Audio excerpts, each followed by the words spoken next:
السلام عليكم ورحمة الله وبركاته.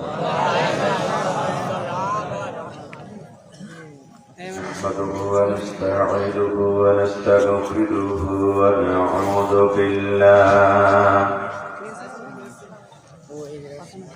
ونعوذ بالله من شرور أنفسنا ومن سيئات أعمالنا. من يهد الله فلا مضل له ومن يضلل فلا هادي له. ونشهد أن لا إله إلا الله وحده لا شريك له. ونشهد أن سيدنا ومولانا محمدا عبده ورسوله الذي أرسله بالحق بشيرا ونذيرا وداعا إلى الله بإذنه وسراجا منيرا. فقد قال الله تعالى في كلامه المجيد وفرقانه الحميد. أعوذ بالله من الشيطان الرجيم. بسم الله الرحمن الرحيم. إن الذين قالوا ربنا الله ثم استقاموا تتنزل عليهم الملائكة ألا تخافوا ولا تحزنوا وأبشروا بالجنة التي كنتم توعدون. وقال تعالى في شان حبيبه صلى الله عليه وسلم آمرا ومخبرا: إن الله وملائكته يصلون على النبي يا أيها الذين آمنوا صلوا عليه وسلموا تسليما.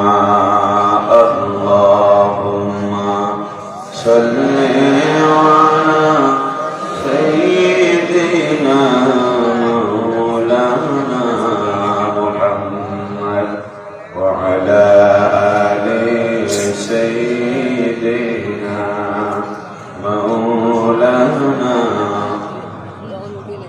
আরশের পায়া ধরে কাঁদবেন নবী যারে জান।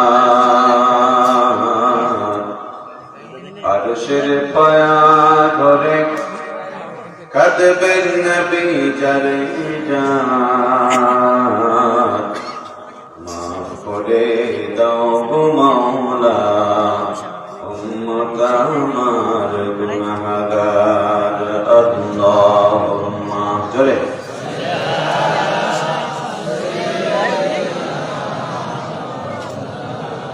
وعلى آل سيدنا مولانا.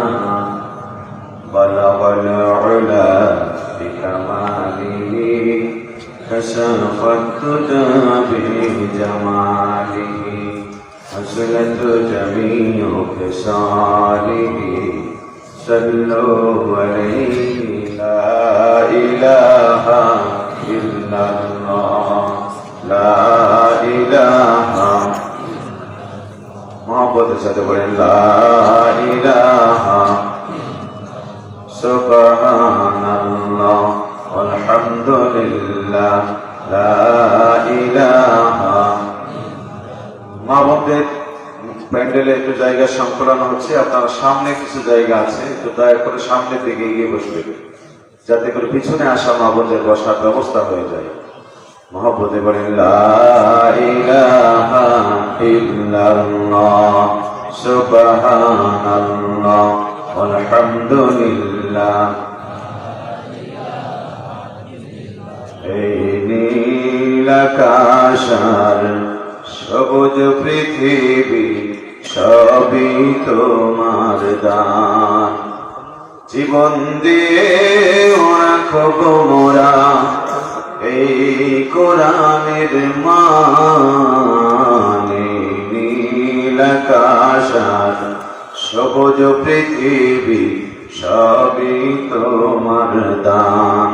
লা ইলাহা, জোরে জোরে বলি লা ইলাহা সুবহানাল্লাহ আলহামদুলিল্লাহ। হাজারো ব্যথা বেদনার পরে ফিরে আসনি তুমি আপন ঘরে, দিনের আলো তুমি ছড়িয়ে দিতে চলে গেলে মদিনায় মক্কা ছেড়ে। রাসূল তোমাকে ভুলি আমি কেমন করে।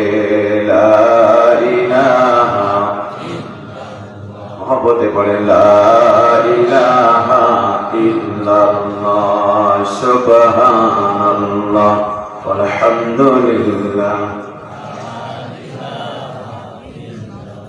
কোনটা তোমার বসত ভিটা, কোনটা তোমার ঘর, চিরবে না ইট পাথরে মরণ আসার পর। চিরবে না ইট পাথরে মরণ আসার পর। ঠিক কিনা বলেন? এইটা আমার ওইটা তোমার, কঠিন ভাগাভাগি, টানাটানি রেই যে খেলাই ভীষণ রাগারাগি। এইটা আমার ওইটা তোমার, কঠিন ভাগাভাগি, টানাটানি রেই যে খেলাই ভীষণ রাগারাগি। এরই মাঝে উড়াল মারে, এরই মাঝে উড়াল মারে সাধের কবুতর। চিনে রবে না ইট পাথরের মরণ আসার পর। চিনে রবে না ইট পাথরের মরণ আসার পর। আসল ভাগের খবর ভুলে নকল ভাগের ধ্যান কেড়ে নিল চোখের জ্যোতি, নিঃশত তার জ্ঞান। ঠিক না? বদলে যাবে সকল হিসেবে যখন রাতারাতি, থাকবে না আর সুখ বাসনা এমন মাতামাতি। বদলে যাবে সকল হিসেবে যখন রাতারাতি, থাকবে না আর সুখ বাসনা এমন মাতামাতি। আসবে মরণ জেনেও কারো, আসবে মরণ জেনেও কারো নেই যে ভয় ডর।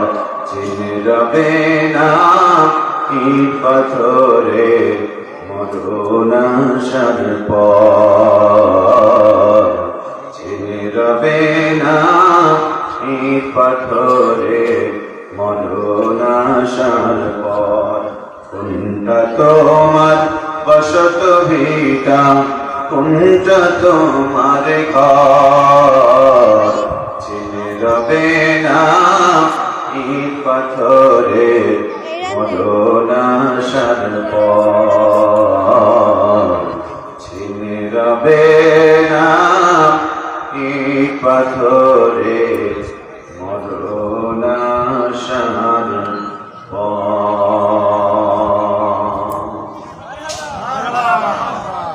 ঐতিহাসিক ঐতিহ্যবাহী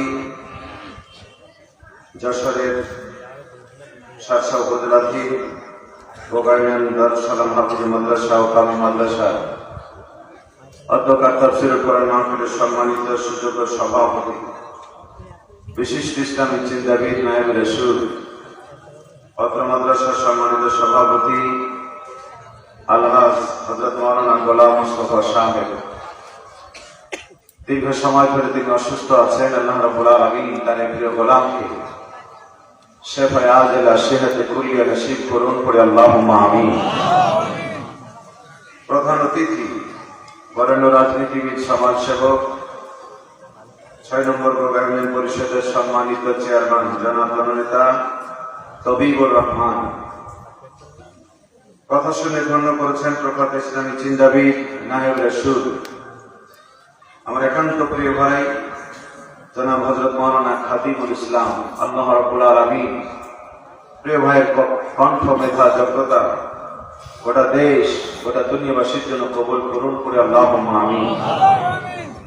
সর্বকালের সর্বযুগের শ্রেষ্ঠ মায়ের সন্তান ওলামায়ে কেরাম, পিতৃতুল্য মুরব্বীবৃন্দ, দেশ গড়ার কারিগর, সম্মানিত যুবক তরুণ ভাইয়েরা, স্নেহের কচি ও কাচারা, পর্দার আলোর প্রকমান অবলা সরলা, সম্মানিত মা ও বোনেরা, মহাগ্রন্থ আল কোরআন সিনাই নিয়ে আজকে পাগড়ি বরণ করে মাহফিলকে মনোমুগ্ধ করেছেন আমাদের স্নেহের কলেজার টুকরো হাফিজ সাহেবরা,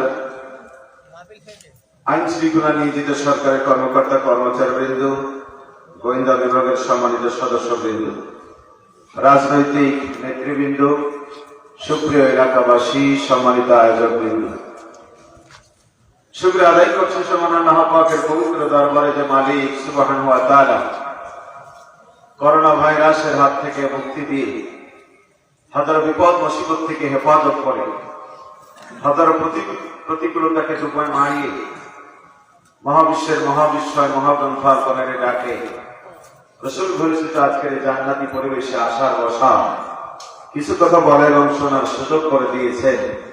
আপনার আসতে পেরে খুশি না নারাজ? সবাই খুশি হয়েছে?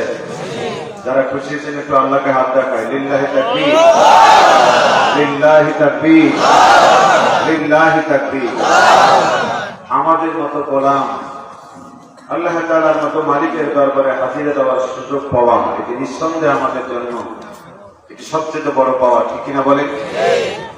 যে আল্লাহ রাব্বুল আলামিন মাটির পৃথিবীতে বসে রাসূল ঘোষিত জান্নাতের বাগানে আসার সুযোগ করে দিয়েছেন, মালিকের দরবারে কালিমাতুশ শুকর আদায় করছি। সকলে পড়ছি আলহামদুলিল্লাহ। রব্বানা লাকাল হামদ হামদান কাসীরান তাইয়িবান মুবারাকান ফীহি। শত কোটি দরুদ ও তাসলিমাত বর্ষিত হোক এ জাতির মহান শিক্ষক, পথপ্রদর্শক, বিশ্বসেরা, বিশ্ব নেতা জনাবে মুহাম্মদ রাসূলুল্লাহ সাল্লাল্লাহু আলাইহি ওয়াসাল্লাম, মানবতার একমাত্র বন্ধু, মানুষের মুখে হাসি ফোটাবার জন্য রাত দিন কঠোর পরিশ্রম করেছিলেন।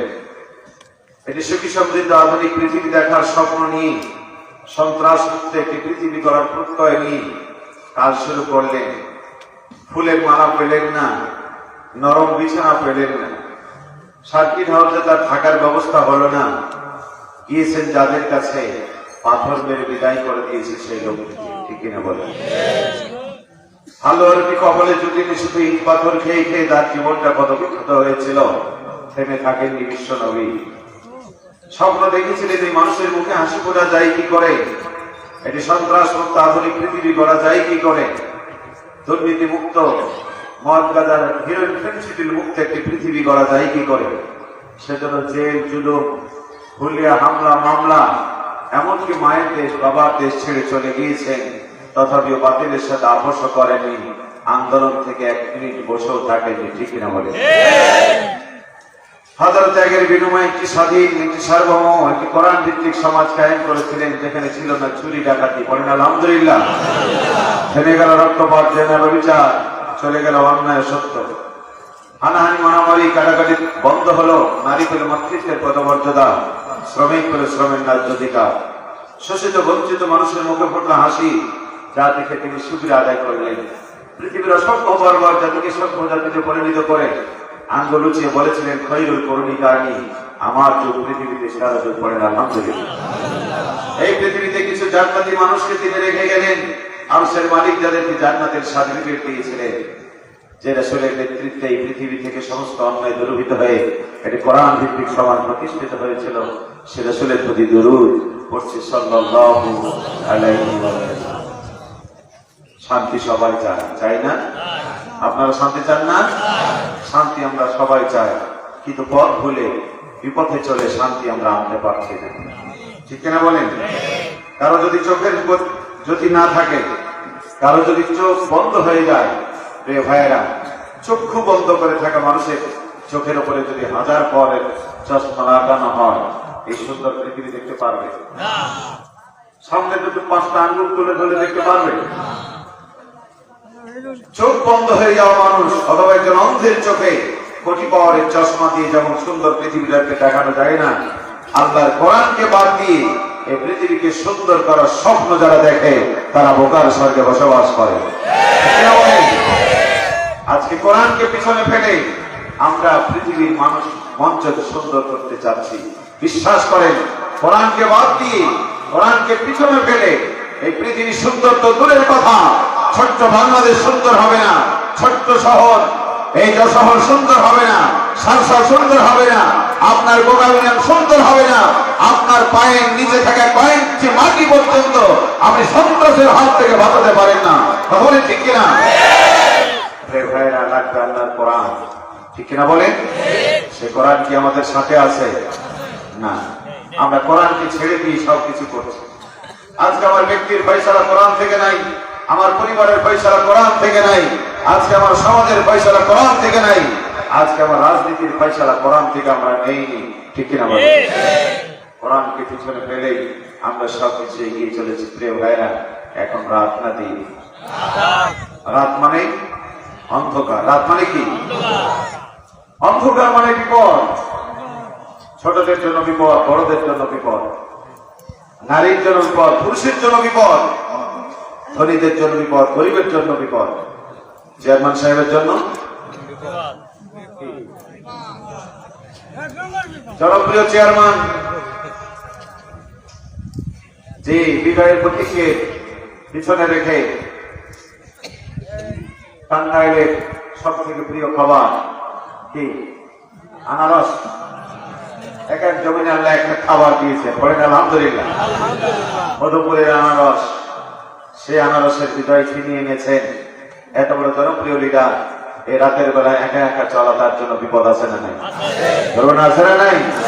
এমনকি র্যাব, পুলিশ, সেনাবাহিনী তাদেরও বিপদ। নেতা যে যত বড়, রাতের বেলায় চলা তার জন্য তত বিপদ। এমনকি আপনাদের বাড়িতে যে হাঁস, মুরগি আছে, ছাগল বানা আছে, তাদের জন্য বিপদ। এখন বাজে রাত 12টা, আপনি দরজা খুলে দেন, কেউ বাইরে যাবে না। কেন যাবে না? তারা যদি চড়াই করতে যায়, নিজের পেট তো ভরবে না, অন্যের পেটের খাবার হয়ে নিজের ঘরে ফিরবে না। এই জন্য অসংখ্য প্রাণী এখন ঘুমিয়ে গেছে, এটি সকালের অপেক্ষা করছে। আর এই রাতের অন্ধকার দূর করার জন্য কত আলো, কত বাতি, তারপরে কি কাঙ্ক্ষিত মনের আলো আমরা পেয়েছি?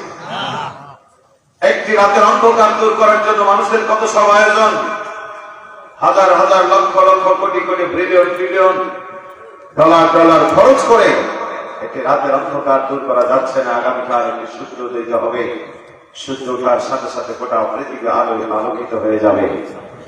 খোলা মাঠ তো দূরের কথা, আপনার ঘরের কোণা পর্যন্ত আলোয় উদ্ভাসিত হয়ে যাবে। ঠিক কিনা? প্রিয় ভাইরা, রাতের অন্ধকার মানুষের তৈরি করা আলো দিয়ে দূর করা যেমন সম্ভব, আল্লাহর সূর্য ছাড়া যেমন সুন্দর হয় না, আজকে সমাজটা অন্ধকারে ঢেকে গেছে।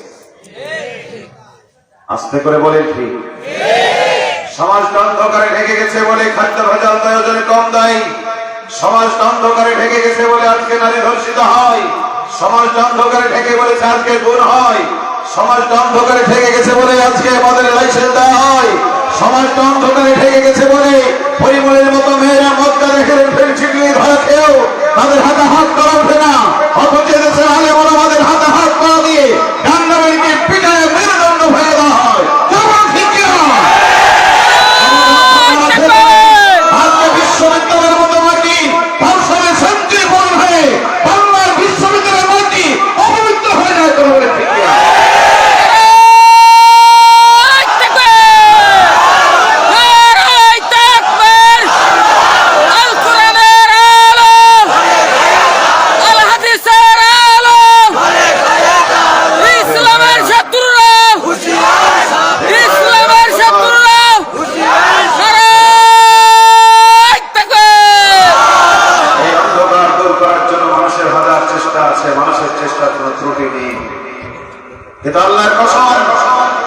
মানুষের কোন চেষ্টার প্রচেষ্টা দিয়ে সমাজের অন্ধকার দূর করা সম্ভব নয়। সমাজের অন্ধকার দূর করতে হলে কোরআনের আলোর দরকার। কিসের আলো? কিসের আলো? আপনাদের ঘরে ছুঁচা আছে নিশ্চয়। ছুঁচা তো বলেন, ছুঁচা কি দিনে চলাফেরা করে না রাত? দিনে কোথায় থাকে এগুলি? ওই ঘরের ভিতরে থাকে, চিপাই চাপাই থাকে, বের হয় না।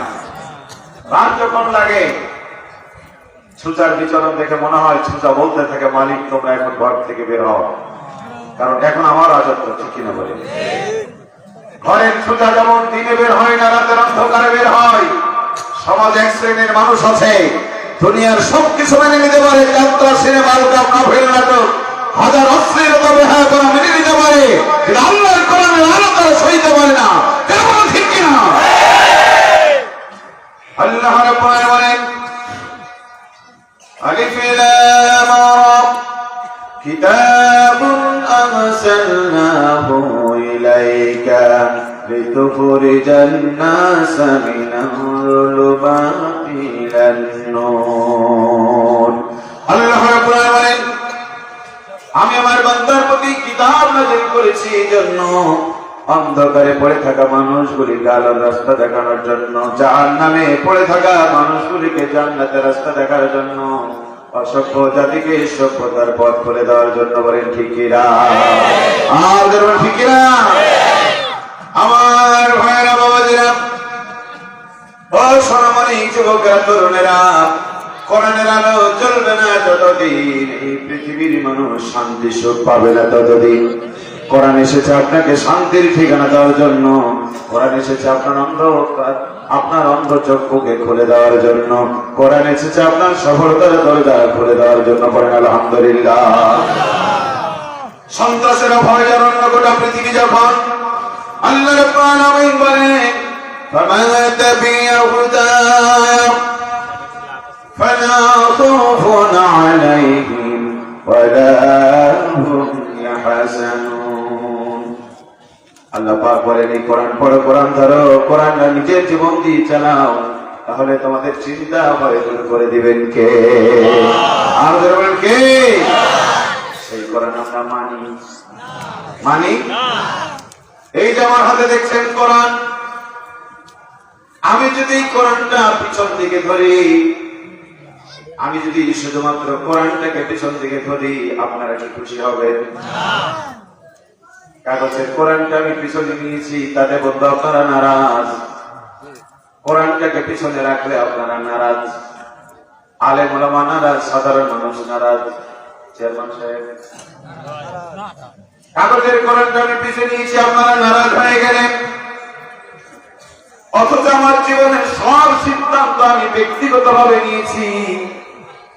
কোনটা দাদার কাছ থেকে নিয়েছি, কোনটা বাবার কাছ থেকে নিয়েছি, কোনটা চাচার কাছ থেকে নিয়েছি, কোনটা পীর সাহেবের কাছ থেকে নিয়েছি, কোনটা নেতার কাছ থেকে নিয়েছি, কোরআনের কাছ থেকে আমি সিদ্ধান্ত নিইনি, ঠিক কিনা বলেন?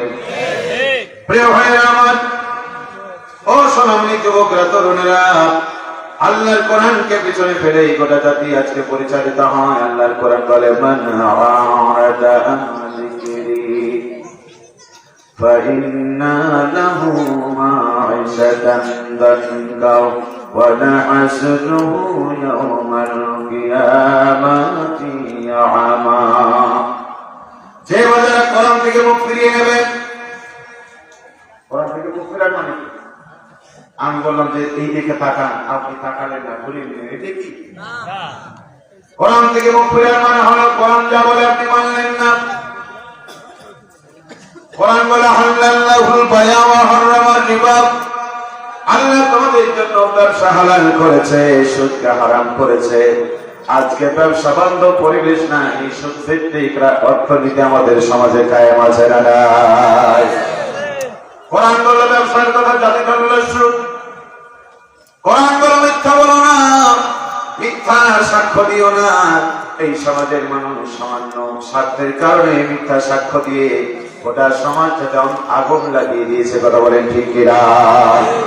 নারীদেরকে বলল, ও নারীরা, ওয়াকারনা ফি বুয়ুতিকুন্না ওয়ালা তাবাররাজনা তাবাররুজাল জাহিলিয়াতিল উলা। হে নারীরা, ঘরের ভিতরে থাকো, বাইরে যেও না। বাইরে যদি যেতে হয় পর্দা করে ঘরের পরিবেশ নিয়ে যাও। আজকে নারী ঘরে যতক্ষণ থাকে ভালো থাকে, বাইরে গেলে আল্লাহর আইন পর্দা মানে না। বলেন ঠিক কিনা? আজকে ব্যক্তি চলে না কোরআন দিয়ে, পরিবার চলে না কোরআন দিয়ে, রাষ্ট্র চলে না কোরআন দিয়ে, বিচার চলে না কোরআন দিয়ে। অথচ কোরআন ছিল রাষ্ট্রের সংবিধান। আজকে নিজেরাই সংবিধান করে দেশ চালায়, দুনিয়া চালায়, আল্লাহর কোরআনকে বাইপাস করেছে। বলেন নাউজুবিল্লাহ। আল্লাহ পাক বলেন, এই কাজ করবে যারা, আমি তাদের দুইটা শাস্তি দেব। কষ্ট হচ্ছে? প্রিয় ভাইরা আমার, আল্লাহ পাক বলেন, আমি তাদের দুইটা সাজা দেব। একটা হলো দুনিয়ার জীবনে আমি তাদেরকে জিল্লতে অপমান দেব। ছেলে কথা শুনবে না বাবার, স্ত্রীর কথা শুনবে না স্বামী, কর্মীরা কথা শুনবে না নেতার, ছাত্ররা কথা শুনবে না শিক্ষকের। তাই তো বাংলাদেশে বহু জায়গায় দেখা যায় চেয়ার তুলে শিক্ষকের মাথা পাঠায় দেয়। আছে না নাই? আল্লাহ পাক বলেন, শুধু তাই না, কিয়ামতের দিন আমি আল্লাহ রাব্বুল আলামিন এই মানুষগুলোকে দুই চোখের অন্ধ বানিয়ে তুলব। তারা বলবে, ক্বালা বিমা হাশারতানি আমা ফাকাদ কুনতু বাশীরা। তারা বলবে, রব্বুল আলামিন, আমাদের তো চোখ ছিল, আমরা দুনিয়ায় দেখতাম, কেন তুমি অন্ধকার করলে, অন্ধ বানালে?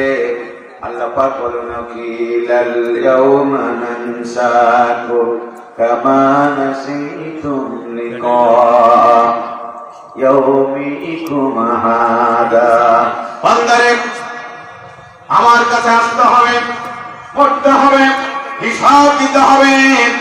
নবীরা বলেছিল, সাহাবায়ে কেরাম বলেছিল, তাবেঈনরা বলেছিল, দিনের নেতাইরা বলেছিল, আলেমরা বলেছিল, কিন্তু তাদের কথা তোমরা ভুলে গিয়েছিলে, বিশ্বাস করো নাই। বরং ওই কথা বলতে গিয়ে জাকারিয়াকে দেশ ছাড়া করেছো, ওই কথা বলতে গিয়ে মুসা আলাইহিস ইসলামকে দেশ ছাড়া করেছো, ওই কথা বলতে গিয়ে ইব্রাহিম আলাইহিস সালামকে আগুনে ফেলেছো। যারা বলেন ঠিক কিনা? ওই কথা বলতে গিয়ে বিশ্বনবীকে দেশ ত্যাগ করতে বাধ্য করেছো। ওই কথা বলতে গিয়ে আমির হামজার বুকটা ফেলে করে বের করেছো। ওই কথা বলতে গিয়ে হাসান আল বান্নাকে গাড়ি চাপা দিয়েছো। ওই কথা বলতে গিয়ে ওই কথা বলতে গিয়ে হামজাকে তোমরা শহীদ করে দিয়েছো। ওই কথা বলতে গিয়ে শাহেদ কুতুবকে ফাঁসির মঞ্চে দিয়েছো। ওই কথা বলতে গিয়ে 5 বছর ক্ষমতায় থেকে 5 পয়সার দুর্নীতি করে নাই এমন সোনার মানুষদের গলার মধ্যে শিপাচায় হত্যা করেছো। ওই কথা বলতে গিয়ে বিশ্বনন্দিত মানুষগুলিকে যুগের পর যুগ দেওয়ালের ভিতরে আটকায় রেখেছে। বলে ঠিক কিনা?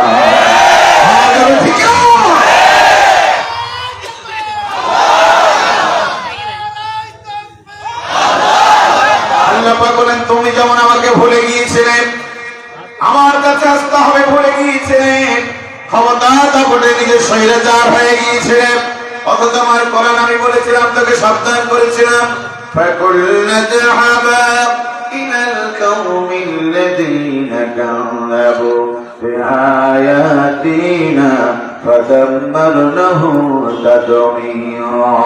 এই ক্রমে এই যুগের সন্ত্রাসীদেরকে বলে দাও, এই যুগের ডাকাতদেরকে বলে দাও, এই যুগের অহংকারীদেরকে বলে দাও, এই যুগের ফিরআউন আর নমরুদকে বলে দাও, যুগে যুগে কালে কালে ছিল তাদের অনেক ক্ষমতা, শুধুমাত্র আমার আয়াতকে স্বীকার করার কারণে আমি আল্লাহ রাব্বুল আলামিন সকলকে ধ্বংস করে দিয়েছি। কথা বলেন ঠিক কিনা? আর যেমন ঠিক কিনা? এই কোরআন আপনি কি মনে করেন? এই কোরআন হলো একটা দলিল, আর কোরআন হুজ্জাতুল্লাহ আলাইকা। কোরআন আপনার পক্ষে কিংবা বিপক্ষের দলিল। ঘরের ভিতরে যে মোমবাতি থাকে, মোমবাতি থাকে না? আপনারা আগুন দিন কোনখানে? মোমবাতিতে না সুতাতে? কোথায়? সুতায় আগুন লাগে, মোম গলে গলে শেষ হয়ে যায়। সুতা একদিন ডেকে বলে, দোস্ত রে, তোর মালিক আমার গায়ে আগুন দিয়েছে, তুই কাঁদিস কেন? আগুন তো লাগিয়েছে আমার মাথায়, তোকে তো কিছু বলে নাই, তুই কাঁদিস কেন? মোমবাতি বলে, পাগল ভেবো না, মালিকের ঘরে অনেক সুতা আছে, মালিক একটার গায়ে আগুন দেয় না। তোমার গায়ে আগুন দিয়েছে একটা মাত্র কারণ, তোমার কোনো অপরাধ নেই, তোমার অপরাধের কারণে তোমার ওরা পোড়াই না। আমি তোমাকে বুকে ধারণ করেছি, সেই জন্য তোমার গায়ে আগুন দিয়েছে। তার মানে তোমার গায়ে আগুন দিয়ে আমাকে গলায় গলায় তার ঘর উজালা করবে, আমার কারণে তোমার গায়ে আগুন দিয়েছে। বলো, আমি কি তোমার দুঃখে না খেতে পারি? বলে ঠিক কিনা? হে আমাদের ময়দানে কোরআন আল্লাহর সামনে হাজির হয়ে বলো, রব্বুল আলামিন, আমির হামজার কোনো দোষ নাই, হামজার কোনো অপরাধ ছিল না, খাব্বাবের কোনো দোষ ছিল না, খুবাইব বিন আদির কোনো দোষ ছিল না, ওই মালিক আব্দুল মালিকের কোনো দোষ ছিল না, ওই কোরআনের কত বাহিনীর নির্ভীক সৈনিকগুলির কোনো দোষ ছিল না। তুমি যে বলেছো আল্লাহুল খালকুরাম, সৃষ্টি যার, আইন চলবে তার, আমি কোরআনের হুকুম বাস্তবায়ন করার জন্য ময়দানে নেমে, সেই কারণে হাসান আল বান্নাকে গাড়ি চাপা দিয়েছে, সেই কারণে আমির হামজার বুকটা ভেড়ে নিয়েছে, সেই কারণে নবী জাকারিয়া ইসলামকে খরচ দিয়ে ভেড়ে দিয়েছে, সেই কারণে ইয়াহইয়া ইসলামের মাথা কেটে নিয়েছে, সেই কারণে বিশ্ববন্দিত মানুষের যুগের পর যুগ ধরে আটকায় রেখেছে। কথা বলে ঠিক কিনা?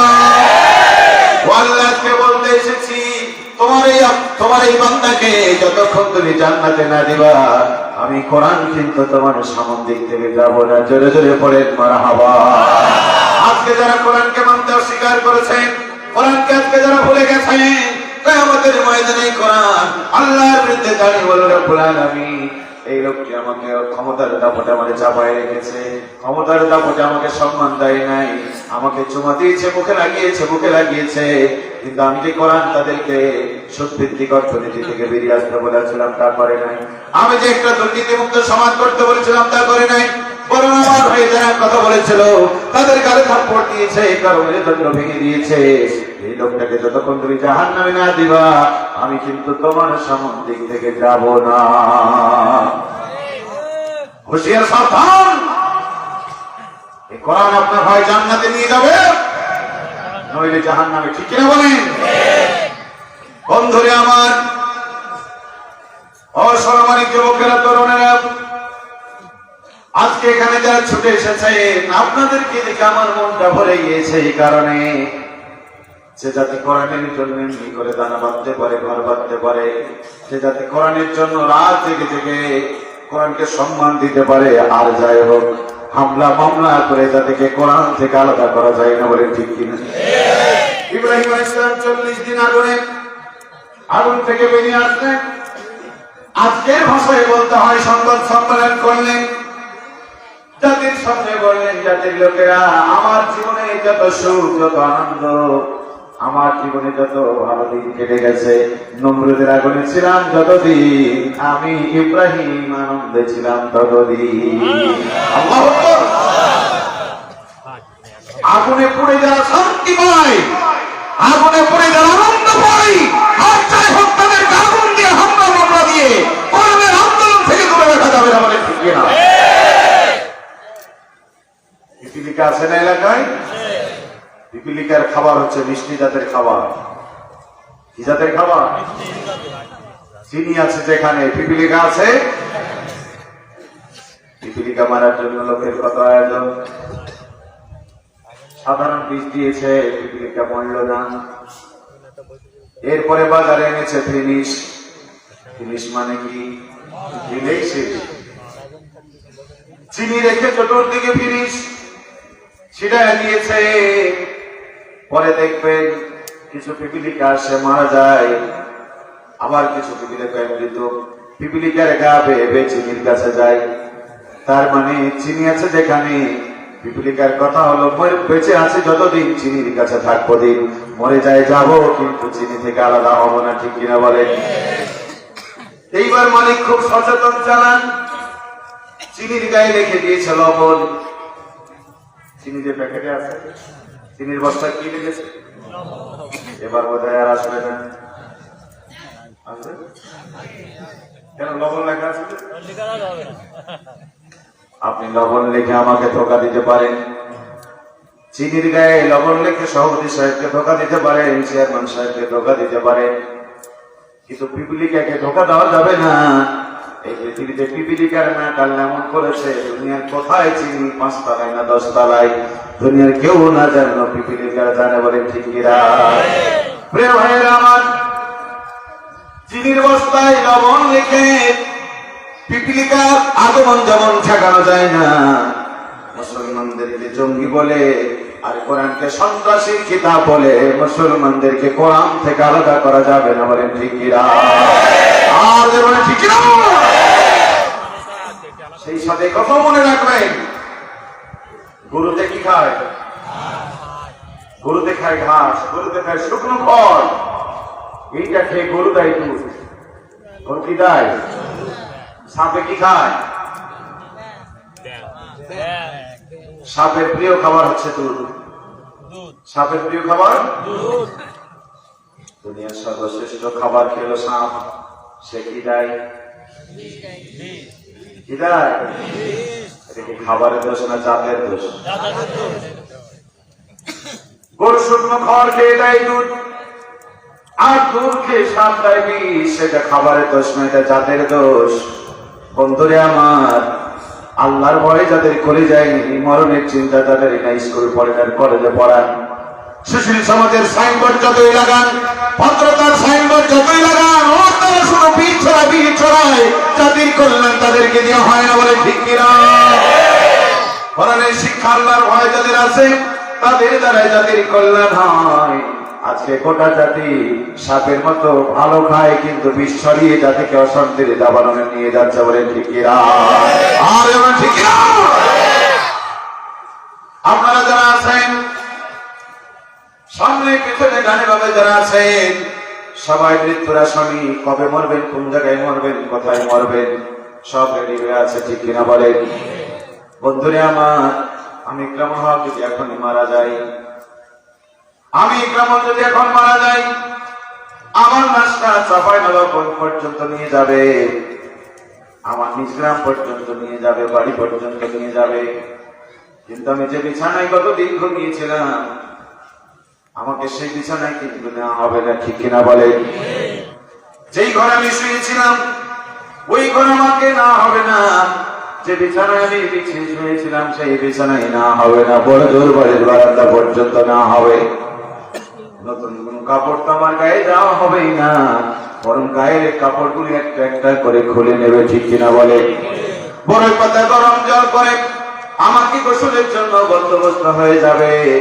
বাজার থেকে নতুন কাপড়ের কাপড় নিয়ে আসবা, দস্যুর বানিয়ে এসে জীবনের শেষ বিদায় দিয়ে কবরে রেখে চলে আসবে। বলেন ঠিক কিনা? দুয়ারে আয়েশা আছে পালকি, দেশ সাজাইয়া দে তোরা, দুয়ারে আয়েশা আছে পালকি, দেশ সাজাইয়া দে। বড়ই পাতার গরম জলে, বড়ই পাতার গরম জলে গোসল সাইরা দে, দুয়ারে আয়েশা আছে পালকি, দেশ সাজাইয়া দে তোরা, দুয়ারে আয়েশা আছে পালকি, দেশ সাজাইয়া দে।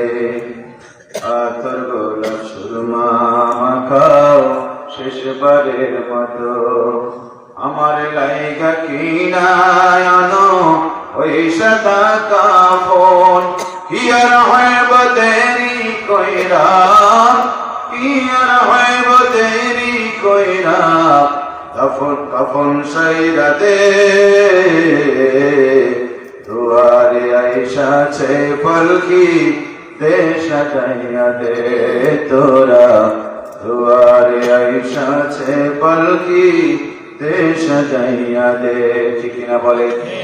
3.5 হাত মাটির ঘরে রাইখা সবাই, ও ঘর ছাড়া অন্য কোথাও যাবার উপায় নাই, বাঁশের চাউনি বিছাইয়া, বাঁশের চাউনি বিছাইয়া কাফন সাইরা দে,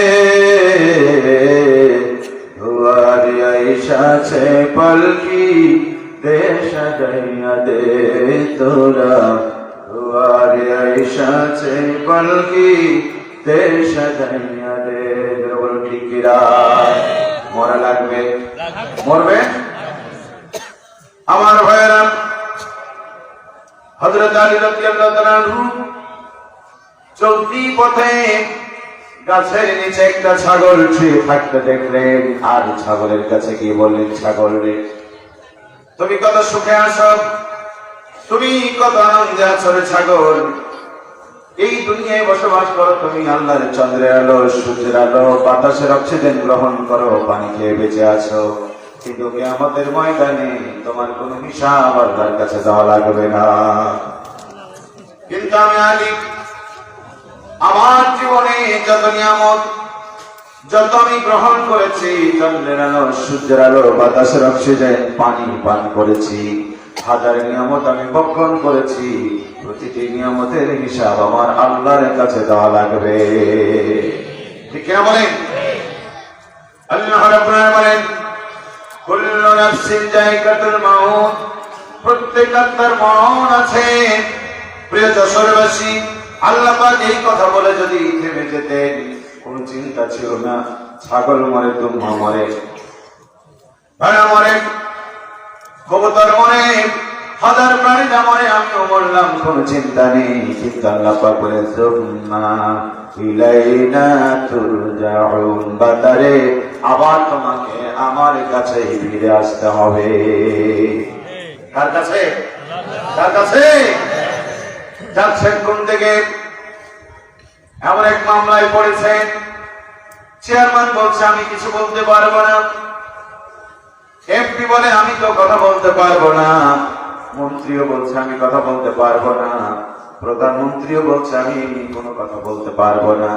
আসামি ভেবেই নিতে পারে জীবন যাবে, যাবজ্জীবন কারাদণ্ড অথবা ফাঁসি হবে। বলেন ঠিক কিনা?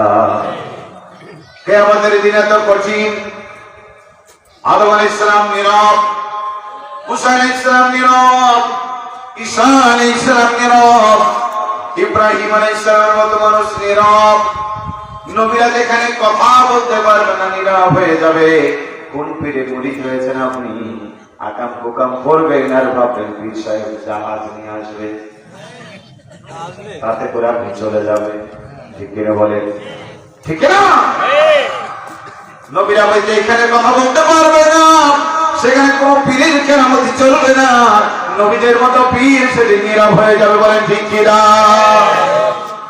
এই জন্য আল্লাহ পাক বলেন, বান্দা পালাবার জায়গা তোর নাই। আইনাল মাফার, কোথায় পালাবি, কোথায় যাবি? কাল্লাল ওয়াজার, পালাবার রাস্তা তোর নাই। ওয়ালা তাজির ওয়াজিরাতুন বিজরা উখরা, কারো বোঝা কারো গাড়ি দিব না, তোর বোঝা তোর কাছেই দিব, তোর হিসাব তোর কাছ থেকে আমি নিব। বলেন ঠিক কিনা?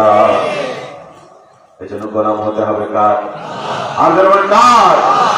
আল্লাহ রাব্বুল আলামিন সে কথাই বলেন, ইন্নাল্লাযীনা ক্বালু রাব্বুনাল্লাহু সুম্মা ইসতাকামু তাতানাজ্জালু আলাইহিমুল মালায়েকা। নিশ্চয় যারা বলে আল্লাহ আমার রব, কে রব? কে রব? আল্লাহ আমার রব। এই কথা বলার পরে যারা টিকে থাকে, তার মানে যখনই বলবেন আল্লাহ আমার রব, পৃথিবীর যারা রবের দাবি করেছে তারা একজনও বসে থাকবে না। ফেরাউন বসে থাকেনি, নমরুদ বসে থাকেনি, হামান বসে থাকেনি, আবু জেহেল বসে থাকেনি।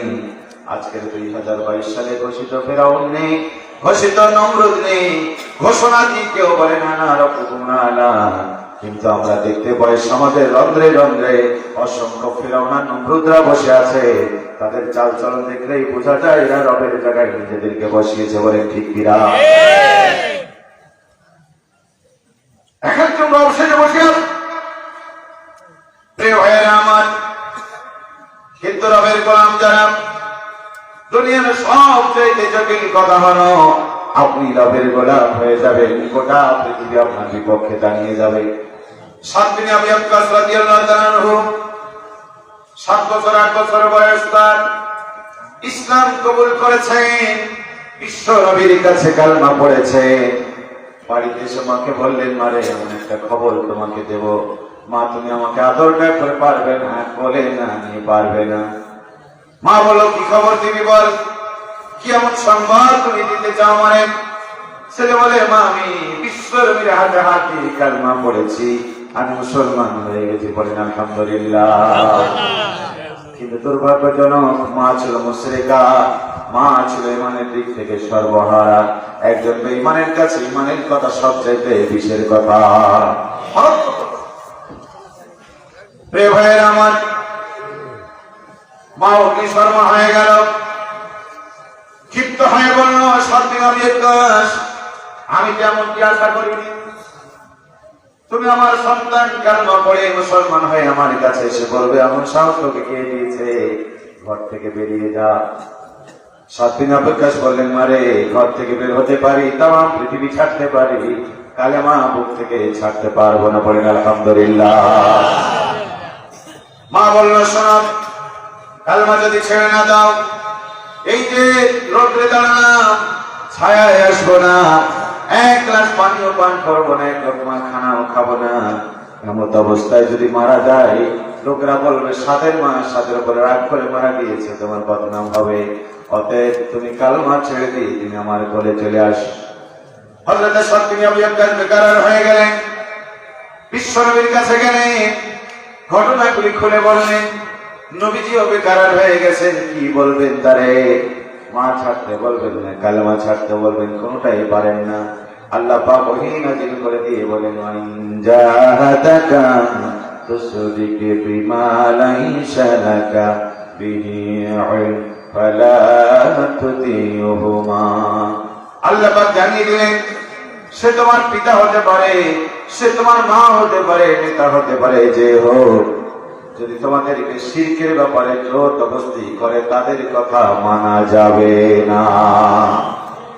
তাদের কথা মানা। 7 দিনে আবু আক্কাস এসে বললেন, মা তুমি তো তোমার কথা বলেছ, আমার কথা শোনো, আমার প্রতি রাগ করে তুমি মা যদি 100 বার মারা দাও আর 100 বার হায়াত পাও, আমি মা তোমাকে খুশি করার জন্য আল্লাহকে নারাজ করতে পারবো না, নবীকে নারাজ করতে পারবো না, কালেমা ছেড়ে দিতে পারবো না। বলেন আলহামদুলিল্লাহ। এই কালেমার জন্যই, এই রবের গোলাম হওয়ার জন্যই তো মুসা আলাইহিস সালামকে দেশ ত্যাগ করতে হয়েছে। রবের গোলামি করতে গিয়ে ইব্রাহিম আলাইহিস সালামকে আগুনে ঝাঁপ দিতে হয়েছে। রবের গোলামি করতে গিয়ে আমির হামজাকে বুক পর্যন্ত দিয়ে দিতে হয়েছে। বলে ঠিক কিনা? আজকের জেলখানাগুলির দিকে তাকায় দেখেন, আজকের জেলখানাগুলির দিকে তাকায় দেখেন, অসংখ্য আল্লাহর গোলামেরা শুধুমাত্র কেবলমাত্র আল্লাহর গোলামি করে, আল্লাহর কোরআনের শাসন ব্যবস্থায় জমিনে কায়েমের আন্দোলন করতে গিয়ে কাউরে ফাঁসির মঞ্চে যেতে হয়েছে, কারো মেরুদণ্ড ভেঙে দিয়েছে, কারো মাসের পর মাস, বছরের পর বছর, যুগ যুগ ধরে তাদের অন্ধকারে পড়ে থাকা লাগে। সম্রাট দাকিয়ানুস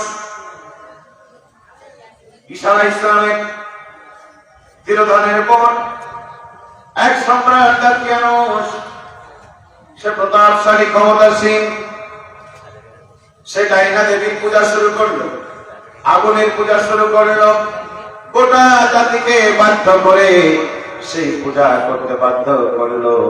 যে ভাইরা মাথা যদি ভালো হয়, হাত কথা শুনে মাথা যেমন হয়, কথা তেমন হাত পা শুনে, বলে ঠিক কিরা? গাড়ির ড্রাইভার যেমন হবে গাড়িটা তেমনই চলবে, ঠিক কিনা বলে? ড্রাইভারের কথায় গাড়ি চলে না, যাত্রীদের কথায়। তার কথায় এই জন্য রাষ্ট্রের প্রধান যেমন হয় জনগণ তেমন হতে বাধ্য হয়, ঠিক কিনা বলেন? রাষ্ট্রের প্রধান যদি হয় তাওহীদ, গোটা জাতির লোকেরা তাওহীদের শিক্ষা পায়। রাষ্ট্রের প্রধান যদি হয় তাওহীদ বিরোধী, গোটা জাতি তাওহীদ বিরোধী হতে বাধ্য হয়। আজ হোক কাল হোক গোটা জাতি মুশরিক হয়ে যাবে। এভাবে যদি চলতে থাকে মুসলমানেরা, এই দেশটা মুশরিক হতে আর দেরি থাকবে না, থাকবে না। সম্রাট দাকিয়ানুস বিশাল মেলা ডেকেছেন। সেই মেলা ডেকে চেয়ারে হিলাম দিয়ে বসে আছেন, আর একে একে বলে সিজদা কর। দেখতেছে কারা কারা সিজদা করে, কারা করে না। যারা সিজদা করে না তাদেরকে ঘর থেকে তুলে এনে নির্যাতন করে, কত নির্যাতন করে তাদেরকে সিজদা করায়। প্রিয় ভাইয়েরা আমার, সম্রাট দাকিয়ানুসের সেই মিটিং এ, সেই বিশাল মেলায় মন্ত্রী পরিষদের কিছু ছেলেরা, ভদ্র ঘরের ভদ্র ছেলেরা, তারা চিন্তা করলো, আল্লাহ সৃষ্টি করেছে তুমি, তোমার সৃষ্টি হয়ে কেমন করে আমরা আগুনের সামনে মাথা নত করি, ঠিক কিনা বলে? সেই জন্য সিজদা নেবে না বলে একজন যুবক আস্তে করে সেখান থেকে বেরিয়ে, বাইরে একটা বিশাল গাছ রয়েছে, সেই গাছের নিচে গিয়ে আস্তে করে বসেছে। কিছুক্ষণ পরে আরেকটা যুবক সিজদা দিবে না বলে সেখান থেকে আবার বেরিয়ে গেছে। এমনি করে করে একটা নয়, দুইটা নয়, 6 জন যুবক সেই মেলা থেকে বেরিয়ে গেছে। একজন আর একজনকে বলে, বন্ধুরে কি ব্যাপার, সিজদা করলে না চলে আসলে? কিন্তু মনের কথা কেউ বলতে পারে না, কারণ সে কেউ তো জানে না সে আবার কে যদি মনের কথা বলে দেয় রাজার কাছে। ঘন্টার পর ঘন্টা চলে যায়, একজন আর একজনের সাথে কথা বলে না, মনটা মলি। তাদের একজন নেতা মাকসার মিনা নাম, সে বলল, বন্ধুরে এইভাবে বসে থেকে হবে না, কেন তোমরা এখানে এসেছো? দুইজন দুইজন করে ভাগ করে দিলে একজন আর একজনের সাথে মনের কথা বলবে। দুইজন দুইজন করে ভাগ করে দিয়ে দেখা গেল সবাই একই মামলার আসামি। এরা ডাইনা দেবীর কাছে পূজা দেবে না বলে তারা পালিয়ে এসেছে, পড়েন আলহামদুলিল্লাহ। ওইদিকে সংবাদ পড়ে গেছে, রাজার কাছে রিপোর্ট হয়ে গেছে, রাজা আপনার একেবারে নিকটতম আপনার মন্ত্রীদের ছেলেরা আজকে আপনার এই মেলায় আয়োজনে শরীক না হয়ে আপনাকে বৃদ্ধাঙ্গুল দেখে মেলা থেকে বেরিয়ে গেছে। তারা এখন পর্যন্ত আপনাকে স্বীকার করে না, আপনার কদমে সিজদা তারা দেবে না বলে তারা বেরিয়ে গেছে। ধরে আনা হলো, জিজ্ঞেস করা হলো, কেন তোমরা আমাকে মানবে না? কি হয়েছে তোমাদের? কেন তোমরা আমাকে মানতে চাও না? আল্লাহ রাব্বুল আলামিন তাদের সামনে বলেন, ওয়ারাবাতনা আলা কুলুবিহিম ইয কামু ফাকালু রাব্বুনা রাব্বুস সামাওয়াতি ওয়াল আরদ। আল্লাহ রাব্বুল আলামিন তাদের দৃঢ়চিত্ত করে দিলেন, জালেমের সাথে দাঁড় করে আল্লাহ রাব্বুল আলামিন বুকটাকে এত শক্ত করে দিলেন, ওই জালেমের সামনে দাঁড়িয়ে তারা বলল, আমরা তো আকাশ ও জমিনের রব, তিনি আমাদের রব। আমরা মানুষ, তুমি একটা মানুষ, তোমাকে আমরা সিজদা করতে পারি না। আকাশ ও জমিনের রব তিনি আমাদের রব, বলেন আলহামদুলিল্লাহ। লান নাদউ মিন দুনিহি ইলাহান লাকাদ কুলনা ইদান সাতাতা। তারা বলল, আমরা তাকে ছাড়া অন্য কোনো মাবুদকে ডাকবো না, যদি আমরা তাই করি তাহলে ক্ষতিগ্রস্ত হয়ে যাব। প্রিয় ভাইরা, এই কথা বলার সঙ্গে সঙ্গে রাজা ক্ষিপ্ত হয়ে তাদের বাবাদেরকে ডাকলো আর বলল, তোমরা আমার মন্ত্রী পরিষদের লোক, তোমাদের ছেলেরা আমাকে মানে না, ধর্মদ্রোহী হয়ে গেছে, তোমরা বলে তাদের সাজা কি হবে?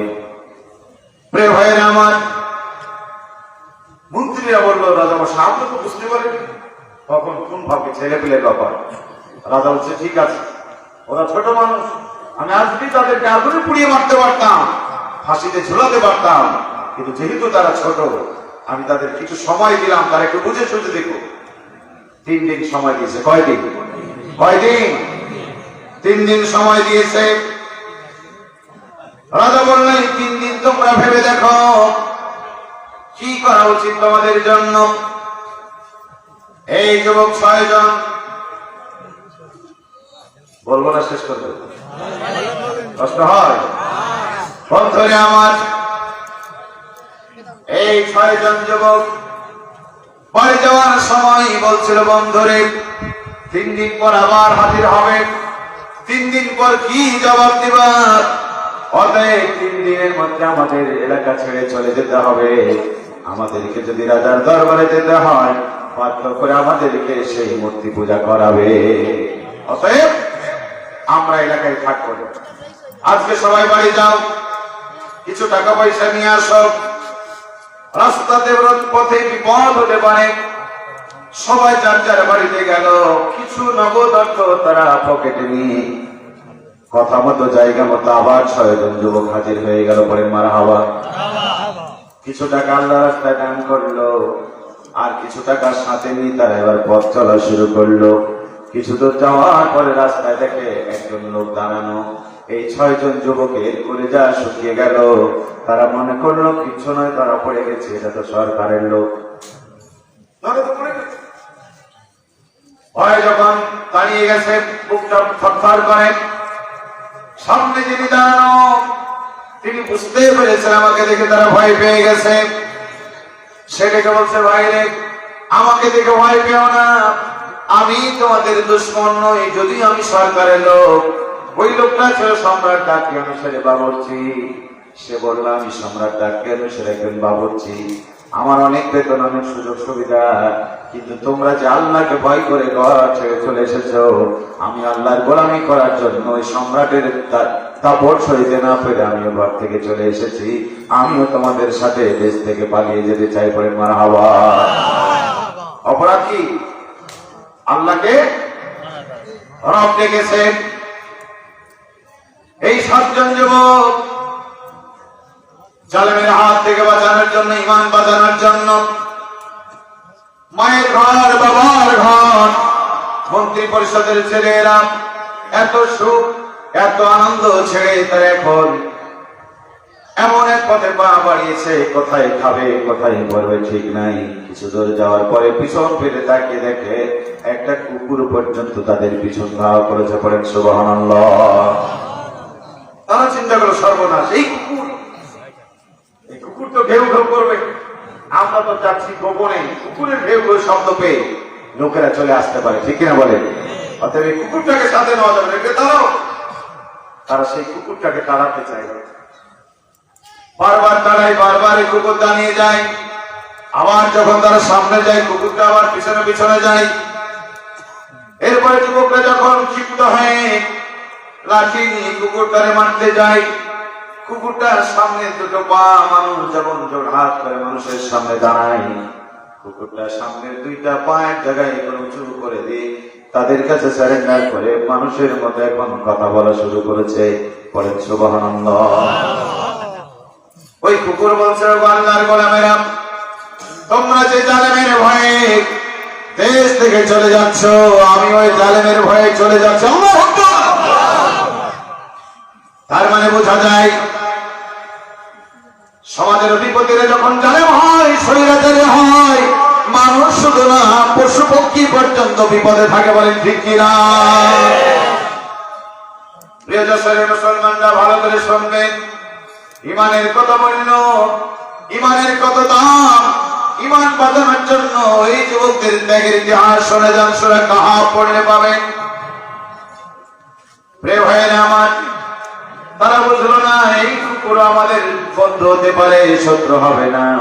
7 জন যুবক আর এই কুকুর পথ চলতে লাগলো। চলতে চলতে চলতে চলতে যখন সকাল হয়ে গেল, তারা ভাবলো এখন আর চলা যাবে না, দিনের বেলায় রাস্তায় চলা যাবে না, পুলিশ দেখলে পরে, সরকারের লোক দেখলে পরে আমাদের গ্রেফতার করে ফেলবে। এই পরামর্শ করে বললো চলো আমরা একটা পাহাড়ের গর্তে ঢুকাই।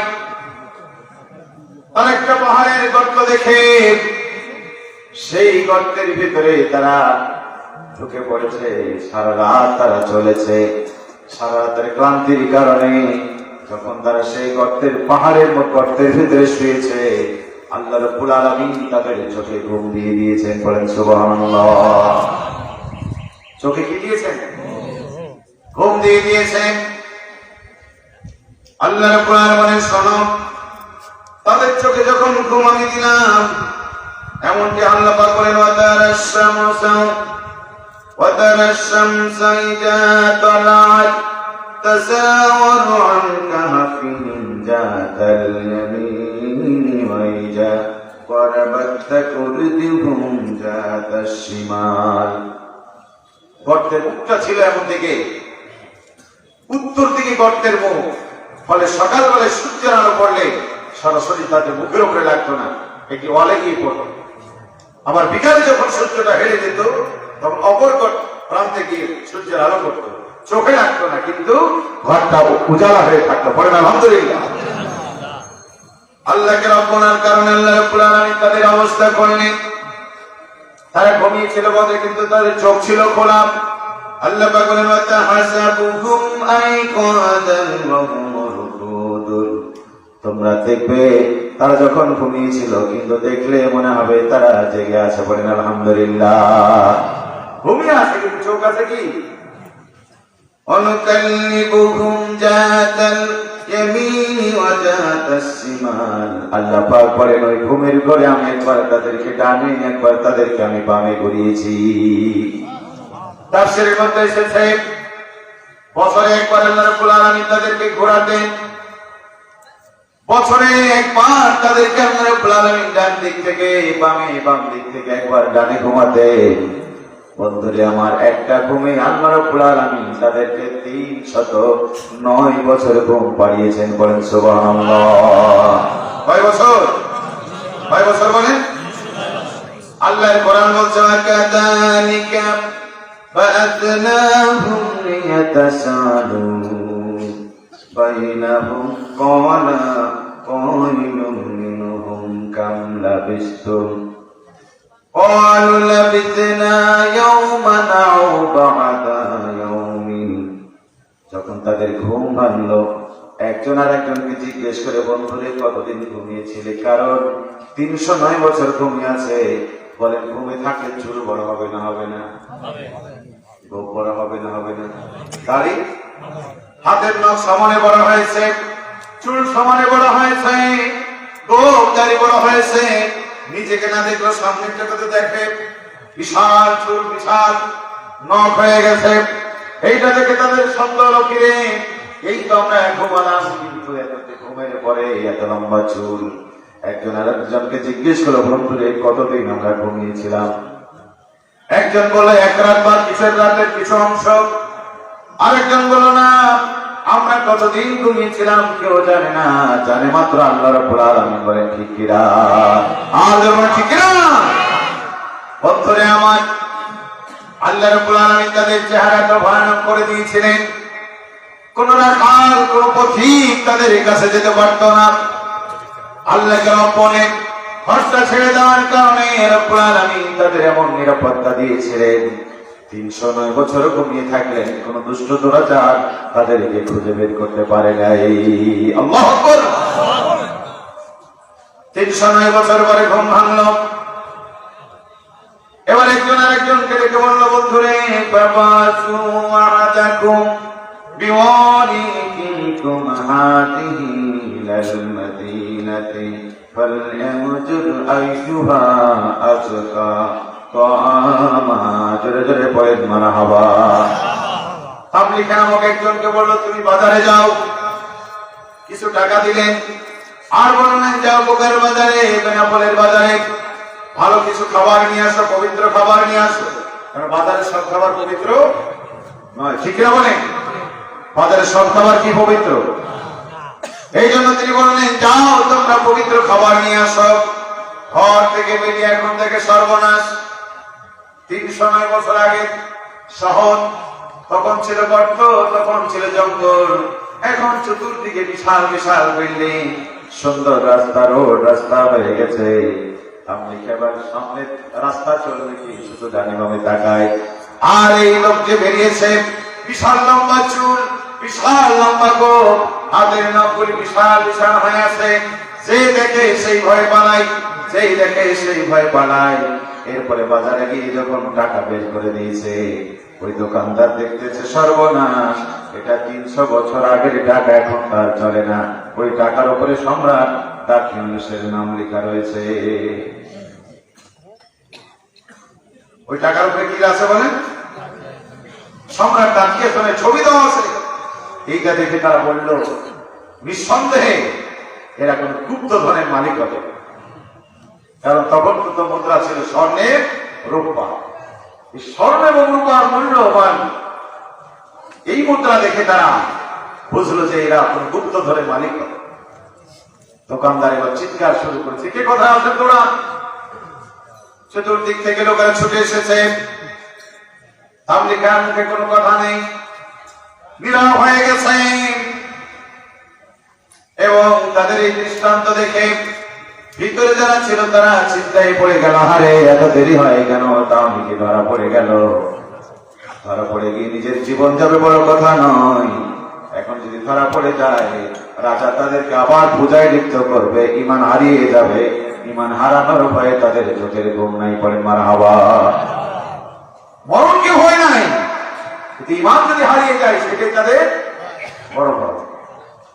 প্রিয় ভাইয়ের আমার, হইচই লেগে গেল। এবার সেই 309 বছর আগের টাকা দেখে, মুদ্রা দেখে তাদের সন্দেহ জাগল। সেই সময় তিনি রাজা ছিলেন, তিনি মুসলিম। আল্লাহু আকবার। স্বৈরাচারের পতন হয়েছে, দাকিয়ানুস ধ্বংস হয়ে গেছে। এখন মুসলমানরা দেশ চালায়, রাষ্ট্র চালায়। তার কাছে খবর দেওয়া হলো, রাজা নিজে ছুটে আসলেন। তারা কিতাব পড়ে জেনেছিল 309 বছর আগে সম্ভ্রান্ত ঘরের ছেলেরা মূর্তি পূজা করবে না বলে ঘর থেকে পালিয়ে গেছিল। এরাই বোধ হয় তারা। আল্লাহু আকবার। রাজা নিজে আসলেন, তাবলীগকে বললেন, ভয় নাই, চিন্তা নেই। যেই স্বৈরাচারের ভয়ে তোমরা গ্রাম ছেড়েছো, শহর ছেড়েছো, বাড়ি ছেড়েছো, ঘর ছেড়েছো, সেই স্বৈরাচারের পতন হয়েছে। এখন মুসলমানরা দেশ চালায়, আর কোন চিন্তা নাই। চলো তোমরা কোথায় ছিলে, কিভাবে ছিলে, আমাদেরকে একটু বার দেখাও। এবার তাবলীগা যখন হাজার হাজার মানুষ নিয়ে ওই পাহাড়ের দিকে যায়, গর্তে থাকা 6 জন যুবক তার মনে করলো, ভাইরে এতদিন ধরে পালিয়ে থেকেও বাঁচলাম না, এবার বোধহয় ঈমান হারামে মরা লাগবে। বলে নাউযুবিল্লাহ। এবার তো ঈমান যাবে। তারা গর্তের ভিতরে কাঁদে, আর আল্লাহকে ডাকে, রব্বুল আলামিন যতদূর চেষ্টা করার করেছি, এখন তুমি বাঁচানোর মালিক, ঠিক কিনা বলেন? আল্লাহ রব্বুল আলামিন বলেন, চিন্তা করো না। তাতানাজ্জালু আলাইহিমুল মালাইকাতু আল্লা তাখাফু ওয়া লা তাহজানু ওয়া আবশিরু বিল জান্নাতিল্লাতী কুনতুম তুআদুন। আল্লাহ পাক বলেন, আমি আল্লাহকে যারা রব বলেন, বিপদ আসে, মুসিবত আসে, ফেরেশতা নাজিল হয় এবং হবে, কানের কাছে মুখ লাগিয়ে বলে, চিন্তা করো না, ভয় করো না, আল্লাহর জান্নাতে রওজা তোমাদের করেছেন, সেই জান্নাতের সুসংবাদ তোমরা গ্রহণ করো। আল্লাহু আকবার। প্রিয় ভাইয়েরা আমার, ঈমানের দাম কম না বেশি? কম না বেশি? আল্লাহ পাক বলেন, হাসিবান নাস আইয়ুতরাকু আন ইয়াকুলু আমান্নাহু লা ইফতানুন। যশোরের মুসলমানরা, তোমরা কি মনে করেছো আমি কালেমা পড়লাম, ঈমান আনলাম, জান্নাতে চলে গেলাম, মাদ্রাসা করলাম, মসজিদ করলাম, হাফেজি কোরআন পালন করলাম, এই দিনের মাথায় হাত বোলালাম, জান্নাতে চলে গেলাম? না না না বন্ধু, না। জাহান্নামে যাওয়ার জন্য বেশি কিছু লাগে না, অল্প আমলেই জাহান্নামে চলে যায়, অল্প আমলে আল্লাহর জান্নাত হয়। বলে ঠিক কিনা? মাদ্রাসা করেছেন, মসজিদ করেছেন, খানকাহ তৈরি করেছেন, আল্লাহর বিধানকে আপনি মেনে নিয়েছেন। আজকে ইমানদার আছে, কিন্তু খাঁটি ইমানের দারুণ অভাব আছে না নাই? আছে না নাই বলেন? আব্দুল্লাহ ইবনে উবাই বিন সালুলের কথা জানে? জান্নাতি না জাহান্নামী? জান্নাতি না জাহান্নামী? কি কারণে জাহান্নামে যাবে? মাথায় টুপি ছিল, গাল ভরা দাড়ি ছিল। এই লোকটাকে আপনি কি মনে করেন? বদরের যুদ্ধের দিন 14 জন মুসলিম শহীদ হলেন। 14 জনের শাহাদাতের উপর ইসলাম প্রতিষ্ঠিত হল। নবীজির শহীদরা 70 জন কাফেরকে হত্যা করে 70 জন কাফেরকে বন্দী করে এনেছিলেন। আল্লাহর নবী বিশ্ব নবী রাতের বেলায় হযরত ওমরকে সাথে করে বেরিয়ে এলেন বন্দীখানা দেখার জন্য। বিশ্ব নবী যখন বন্দীখানার কাছে গেলেন, ভিতর থেকে শিশু বাচ্চার মতো ঘুমরে ঘুমরে কান্নার আওয়াজ, ভিতর থেকে কান্নার আওয়াজ আসে। আমি কয়েকদিন আগে রফিক রেজওয়ানের একটা ফেসবুকে স্ট্যাটাস দেখলাম। রফিক রেজওয়ান একটা বক্তা আছে না, রফিক রেজওয়ানি বলে আমিও জেলখানায় গেলাম। জেলখানায় গিয়ে দেখলাম সেখানে বড় বড় ওলামায়ে কেরাম, আল্লামা মামুনুল হক, খালিদ সাইফুল আইয়ুবী, আমির হামজা সহ খ্যাতনামা দেশের আলেমরা সেখানে। রফিক রেজওয়ানি বলছে লাজ যখন লাগে জেলখানার ভিতরে আলেমদের কান্নায় জেলখানা গুনগুন গুনগুন করে। আল্লাহু আকবার। তিনি বলছেন একদিন আমির হামজা ভাইকে দেখলাম জানালার শীত ধরে কাঁদে। আমি পিছন দিক থেকে জিজ্ঞেস করলাম, ভাইজান কাঁদেন কেন? কি হয়েছে, কেন কাঁদেন? রফিক রেজওয়ানি বলছে আমি আমির হামজাকে জিজ্ঞেস করলাম কাঁদেন কেন? আপনি তো খুব সাহসী মানুষ, ময়দানে খুব সাহস নিয়ে বক্তব্য দেন, আমি জানি।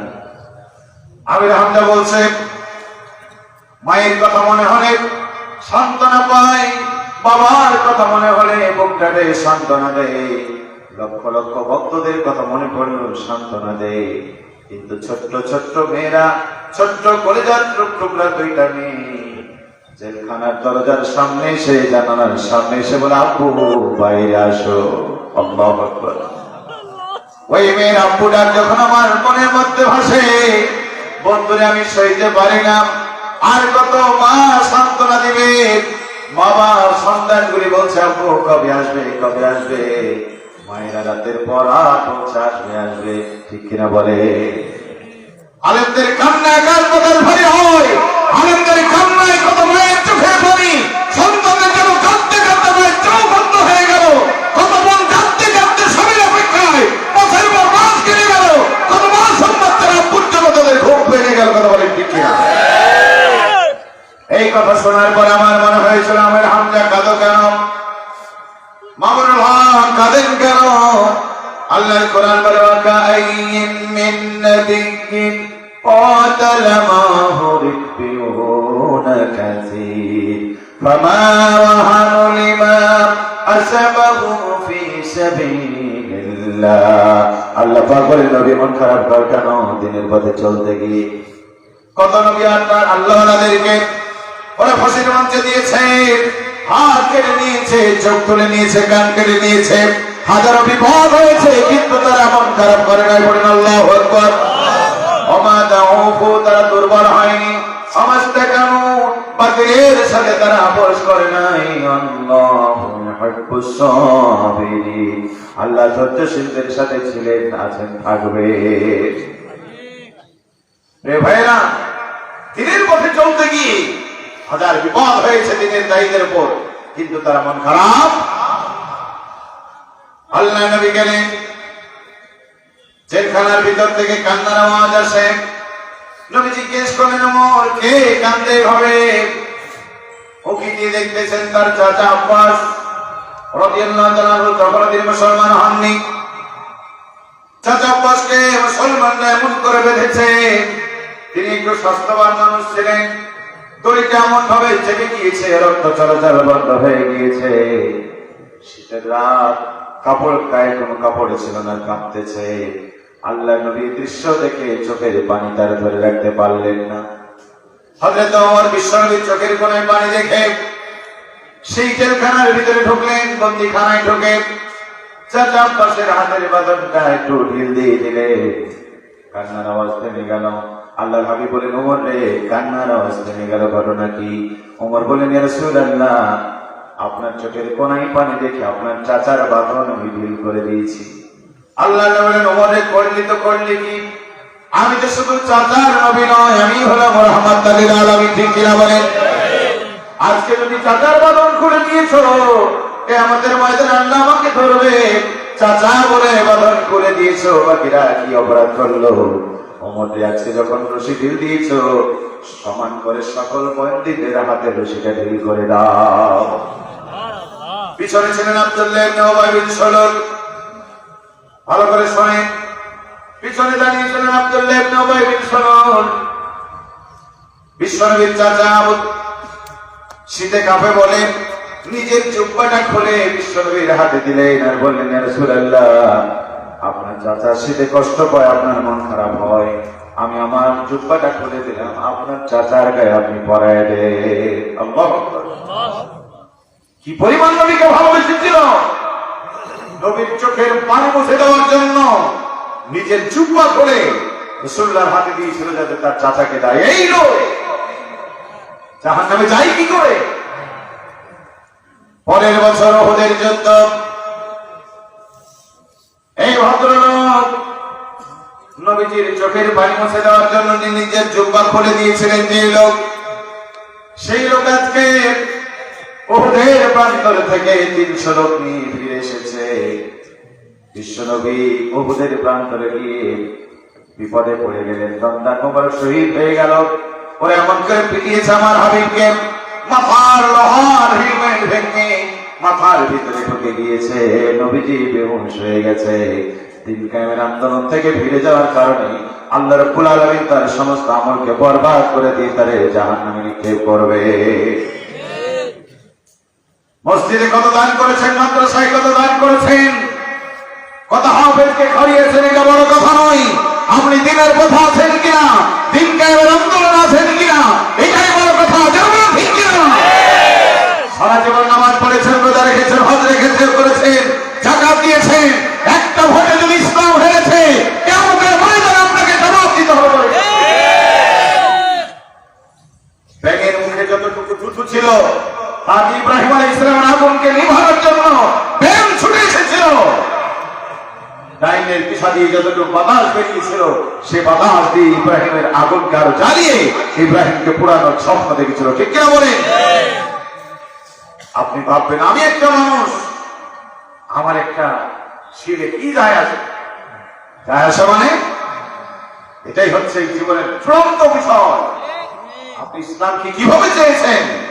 ব্যক্তিগত ভাবে নামাজ পড়েছেন, রোজা রেখেছেন, হজ করেছেন, যাকাত দিয়েছেন, এটা বড় কথা নয়। আল্লাহ আল্লাহর কল্পনা, সৃষ্টি যার আইন চলবে। এখন কি আল্লাহর আইন আছে? আছে মানে সে আল্লাহর আইন আনার জন্য আপনি কি করেছেন? আজকে এই সমাজে অনেক মানুষ আছে, নামাজ পড়ে, রোজা রেখে, হজ করে, যাকাত দেয়, নিজে তো দিনের পথে চলে না। ওই পাড়ায় কোন যুবক যদি ইসলামের পথে চলে, রাতের অন্ধকারে বসে বসে তাদের তালিকা তৈরি করে থানায় জমায় দেয়, আর ওই তালিকা এনে এনে তাদের ঘর বাড়ি ভেঙে দেয়। মিয়া ভাই, আপনি নামাজ রোজা যতই করেন, আপনি যে তালিকা দিয়েছে, এই তালিকার কারণে আপনাদের কিয়ামতে জাহান্নামে যাওয়া লাগবে। হুঁশিয়ার, সাবধান। সেদিন আল্লাহ মুখটা বন্ধ করে দিব, তো কান্দে মনায় দিহিম, হাত কথা বলবে, আর পা সাক্ষ্য দিবে জীবনে যা করেছে। আপনি কিছুই করেনি, শুধু বলে দিয়েছেন ও যে। দুনিয়ার কেউ দেখেনি, আল্লাহ দেখেছে না দেখে নাই? দেখেছে না দেখে নাই? অপরাধটা তাদের কি? অপরাধ হলো একটাই, ওয়ামানা কমু মিনহুম ইল্লা আইয়ুমিনু বিল্লাহিল আসিসিল হামিদ। আল্লাহ পাক বলেন, তারা পরে একটা পরাক্রমশালী আল্লাহর গোলাম হতে চেয়েছে। আজকে দুঃখজনক হলো সত্য, আপনারা যারা এসেছেন, মায়েরা বোনেরা যারা এসেছেন, আজকে বক্তার সুনাম হয়, বক্তৃতার সুনাম হয়, ওখানে গিয়েছিলাম, কি যে সুন্দর হলো, অজের সুনাম হয়, বক্তার সুনাম হয়, কিন্তু দেশের মানুষ বক্তব্য শুনে নিজের জীবন পরিবর্তন করতে চায় না। এই ময়দানে 21 বছর ধরে ওয়াজ হয়। বলেন তো দেখি, আজকে অনেক লোক এসেছেন যারা ফজরের নামাজ পড়েনি, আছে না? জোহরে পড়েনি, আসরে পড়েনি, মাগরিবও। আমার মায়েরা বোনেরা এসেছেন, অনেকের নাম সুমাইয়া, অনেক এখানে আছেন খাদিজা, অনেক আছেন রহিমা, অনেক মায়ের এখানে আছেন ফাতিমা। নাম তো তোমার ফাতিমা, নাম তো তোমার খাদিজা, নাম তো তোমার সুমাইয়া। বলো তো মা, নাম তো তোমার খাদিজা সুমাইয়া, আসলে কি তুমি খাদিজা সুমাইয়ার মতন কাম করো নাকি? আজকে এই সমাজে সময় রজ করা যায়, আজকে রজ করা যায়, কিন্তু 2022 সালের সময়ের কথা বলা যায় না, 2022 সালের খাদিজার কথা বলা যায় না। 1000 বছর আগে খাব্বাবের কথা বলা যায়, 22 সালের খাব্বাবের কথা বলা যায় না। বলে ঠিক কিনা? শিয়াবে আবু তালেবের গিরিগড়ায় বিশ্বনবী জেল খেটেছেন, সেই ইতিহাস মানুষের সামনে বলা যায়। আজকে ওই নবীর নামরা জেলখানে আছে, তাদের নামটা পর্যন্ত আপনাদের সামনে বলা যায় না। কথা বলেন ঠিক কিনা? কারা বসে আছেন আমার সামনে? কারা বসে আছেন? আমি সেদিন নড়াইলে গিয়েছিলাম, বললাম পুরো নড়াইলবাসী, এই দেশে একজন মানুষ ছিল যারা 5টা বছর ক্ষমতা চালিয়েছে, কিন্তু পয়সার দুর্নীতি করে নাই। আমি বললাম আমি কি তার নাম জানি? তারা বলল হ্যাঁ জানে। আমি বললাম এই দেশে এমন একটা মানুষ ছিল যে মানুষ 50 বছর ধরে কোরআনের দাওয়াত গোটা মানুষকে দিয়েছেন, গোটা দুনিয়ার মানুষকে দিয়েছেন। আমি কি তার নাম জানি? তারা বললো জানেন। আমি বললাম বলছি না কেন? কেন বলছি না? লোকেরা বললো ভয়। কিসে? কার ভয়? আমি বললাম কার ভয়? আমার সামনে কারা বসে আছেন দেখে তো সব মনে হয় মুসলমান। ঠিক বলেন? বিশ্বাস করেন, যাদের ভয়ে সোনার মানুষদের নাম বলতে পারলাম না, ইমানের দাবিতে যাদের বড় দাবিদার হন, যার ভয়ে আমি একরামুল তাদের সোনার মানুষদের নাম বলতে পারলাম না, আপনার ইমানের ঘাটতি আছে। বলে ঠিক কিনা? আজকে বাংলাদেশে আলেমদের কাছ থেকে মাইক কেড়ে নেই, দেখেন না আপনারা? দেখেন না? তারা মাইক কাড়ে, তারা মাইক কাড়ার আগে একবার হিসাব করবেন। আজও আমার কাছ থেকে মাইক কেড়ে নিতে পারেন, ইকরামুলের গালের জন্য থাপ্পড় দিয়ে যেতে পারেন। আমি ইকরামুল, আমি নিজেকে চিনি, কিয়ামত পর্যন্ত আল্লাহ আমাকে হায়াত দিলে বন্ধু আপনার প্রতিশোধ আমি নিতে পারবো না। কিন্তু একটা কথা মনে রাখবেন, এই কাজ ইতিপূর্বে যারা করেছে একজনও সম্মান পায়নি, আল্লাহ সকলকে অপমান করেছে। বলে ঠিক কিনা? সেদিন যাচ্ছিলাম আমি, ভোলা যাচ্ছিলাম, ভোলা যাচ্ছি আমি, তো এই মাগুরাতে 2 লোক উঠেছে, বাসের ভিতরে ঝগড়া লাগিয়েছে, দুইজনকে হুমকি দিচ্ছে। ফরিদপুরে গিয়ে এক লোক নেমে পড়ল, নিচে নেমে বলছে নেমে তোর মজা দেখাচ্ছে। ভেতর দিক থেকে সে বলছে এই নামলে কিন্তু তোর খুব খারাপ অবস্থা, খুব খারাপ হবে। নিচের জন বলছে তুই নেমে তোরে দেখাই মজা, ও বলছে নামলে খারাপ অবস্থা হবে। নিচের জন বলছে তুই যদি নামতে পারিস, তোর হাত যদি আমি কেটে আলাদা করতে না পারি, আমি আমার বাবার বৈধ সন্তান। ভিতরটা বলছে তুই জানিস ফরিদপুরে সব মাস্তান আমার পকেটে, ফরিদপুরের সব মাস্তান। আমি তাকায় দেখলাম ও সে তো ফুটবল, নিজের ক্ষমতায় লাফায় না, ভিতরে বাতাস ঢুকানো আছে, বাতাসের অহংকারে সে লাফায়। ঠিক কিনা বলে? আমি তাকায় দেখলাম ভিতরে যে লোক তারও 2 হাত, নিচে যে লোক আছে তারও 2 হাত, ভিতর থেকে যিনি ধমক দিচ্ছেন তারা 2 পা, তারা 2 পা, তার ঘরের উপরে একটি মাথা, তার ঘরের উপরে একটি মাথা। বন্ধুরে, আপনি আমার হাত ভেঙে দিতে চান, আপনার তো হাত আছে, আছে না? আছে না? আপনি আমার পা ভেঙে দিতে চান, আপনার পা আছে। আপনি আমার হাত ভেঙে দিতে চান, আপনার হাত ভেঙে দেওয়ার জন্য আর একজন তৈরি হয়ে আছে, আছে না? আমরা এসেছিল কাবা ঘর ভাঙতে। আল্লাহ রাব্বুল আলামিন কাবা ঘর ভাঙার স্বপ্ন তার স্বপ্নই থেকে গেল। ওই ঘরের কাছে আসার আগে আল্লাহ আব্রাহার গোষ্ঠীকে ধ্বংস করে দিয়েছে। ওই আল্লাহ আছে না নাই? আর যে বলেন আছে না নাই? এই জন্য বন্ধুরে আমার, ইমানের বলে বলিয়ান হয়ে বাতিলের পক্ষ না দিয়ে হকের পক্ষে আসতে হবে। আমি ইকরামুল্লাহকে জ্ঞানী আপনাদের কিছুই করতে পারবো না, বিশ্বাস করেন আমি আপনাদের তেমন কিছু করতে পারবো না। তাহলে আপনারা বলবেন কেন এসেছে? আপনাদের এই বাজারে নাইট গার্ড আছে, আছে না? নাইট গার্ড কি খুব শক্তিশালী মানুষ? খুব আভিজাত্য ঘরের মানুষ, টাকা পয়সাওয়ালা মানুষ, নাইট গার্ড হচ্ছে এলাকা সব থেকে দুর্বল। দিনের বেলায় তার কেউ কাজে রাখে না, ঠিক না বলে? তার দুটো সমান নয়, খুঁড়িয়ে খুঁড়িয়ে হাঁটে, চোখেও কম থাকে, কিন্তু ছেলে মেয়ে 10-12টা। লোকেরা দয়া করে নাইট গার্ডের চাকরিটা দেয়, যে বেচারা তাও থাকুক, মাস গেলে তাও 1,500 টাকা পাবে, ঠিক না বলে? আচ্ছা, এইরকম লোকটাকে দিয়ে বাজারে আপনি যোগান বাড়ি দিয়েছেন, অথচ এই বাজারে আছে কাপড়ের দোকান, এই বাজারে আছে স্বর্ণের দোকান, এই বাজারে আছে ঔষধের দোকান, এক একটা দোকানে লক্ষ লক্ষ টাকার মাল রয়েছে। এতগুলি মাল দিয়ে একটা ল্যাংড়াকে বসায় রেখেছেন। বলেন তো দেখি, যারা চোর আছে, ডাকাত আছে, তারা কি ক্ষমতাসীন না একেবারে দুর্বল? তারা তো প্রস্তুতি নিয়ে আসে, তারা অস্ত্র হাতে করে আসে, তারা একা আসে না, তারা 10 জন 12 জন এসে গ্রুপ নিয়ে আসে। আচ্ছা, এত বড় শক্তিশালী মানুষ মানে দলের বিরুদ্ধে একটা ল্যাংড়াকে বসালছেন কেন? কি করবে? দেখেন তো, আমি যেভাবে বলি সেইভাবে মিলে কিনা। উদ্দেশ্য হলো সে ব্যক্তিগত ভাবে তাদের সাথে লড়াই করে পারবে না, কিন্তু এই ল্যাংড়া যোগানদার যদি একটা চিৎকার দেয়, তার চিৎকার এলাকার মানুষ যদি জেগে ওঠে, তাহলে ওই চোরেরা যতই শক্তিশালী হোক, ওই বাজার ছেড়ে পালাতে বাধ্য হবে।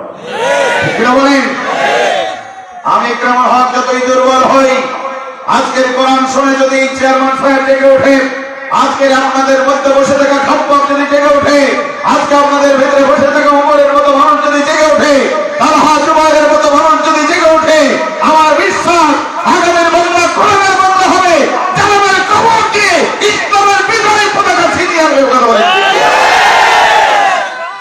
আমি আপনাদের সেই ওমরের মতো মানুষ, আলীর মতো মানুষ, সুমাইয়ার মতো বোন, খাদিজার মতো নারীদেরকে আমরা ইসলামের পতাকা তলে আনার জন্য, জাগিয়ে চলে যাওয়ার জন্য আমি এক অন্ধ, আমি এক খোড়া, আমি এক দুর্বল জোগানদার চিৎকার মেরে যাদের ঘুম ভাঙাতে চাই, ঠিক না বলে?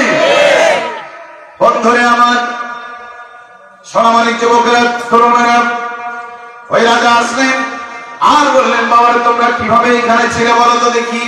ছোট্ট গর্তের ভিতরে কিভাবে তোমরা ঘুমিয়েছিলে? 7 জন যুবক ভিতরে শুয়ে, তাদেরকে ঘুম দেখানোর জন্য যেই মাত্র তারা গর্তের ভিতরে ঢুকলো, মাথাটা মাটির উপরে দিয়েছে, রব্বুল আলামিন তাদেরকে স্থায়ী মরণের ঘুম দিয়ে দিয়েছেন। বলেন সুবহানাল্লাহ। তার মানে হলো আল্লাহকে রব্বনে ঘর বাড়ি ছেড়ে চলে যাওয়ার কারণে রব্বুল আলামিন গোটা জাতির কাছে দৃষ্টান্ত দিয়েছে, কিয়ামত পর্যন্ত কোরআনে ইতিহাস থাকবে, যাতে করে যুবকরা, তরুণীরা, গোটা জাতি শিখতে পারে আল্লাহকে রব মানতে গিয়ে ঘর ছাড়া যায়, বাড়ি ছাড়া যায়, মন্ত্রিত্ব ছাড়া যায়, চাকরি ছাড়া যায়, ব্যবসা ছাড়া যায়, দুনিয়ার দুনিয়া সব ছাড়া যায়, আল্লাহর জান্নাত হাতছাড়া করা যায় না। বলে ঠিক কিনা?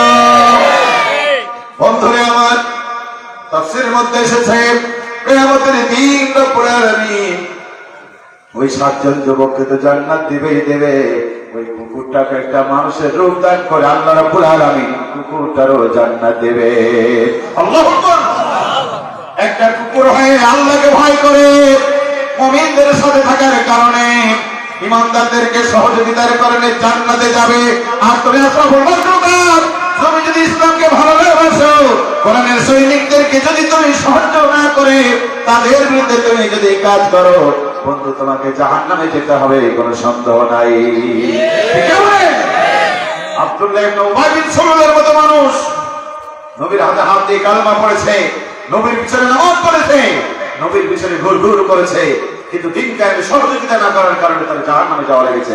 ঠিক বলেন? আর ওই কুকুর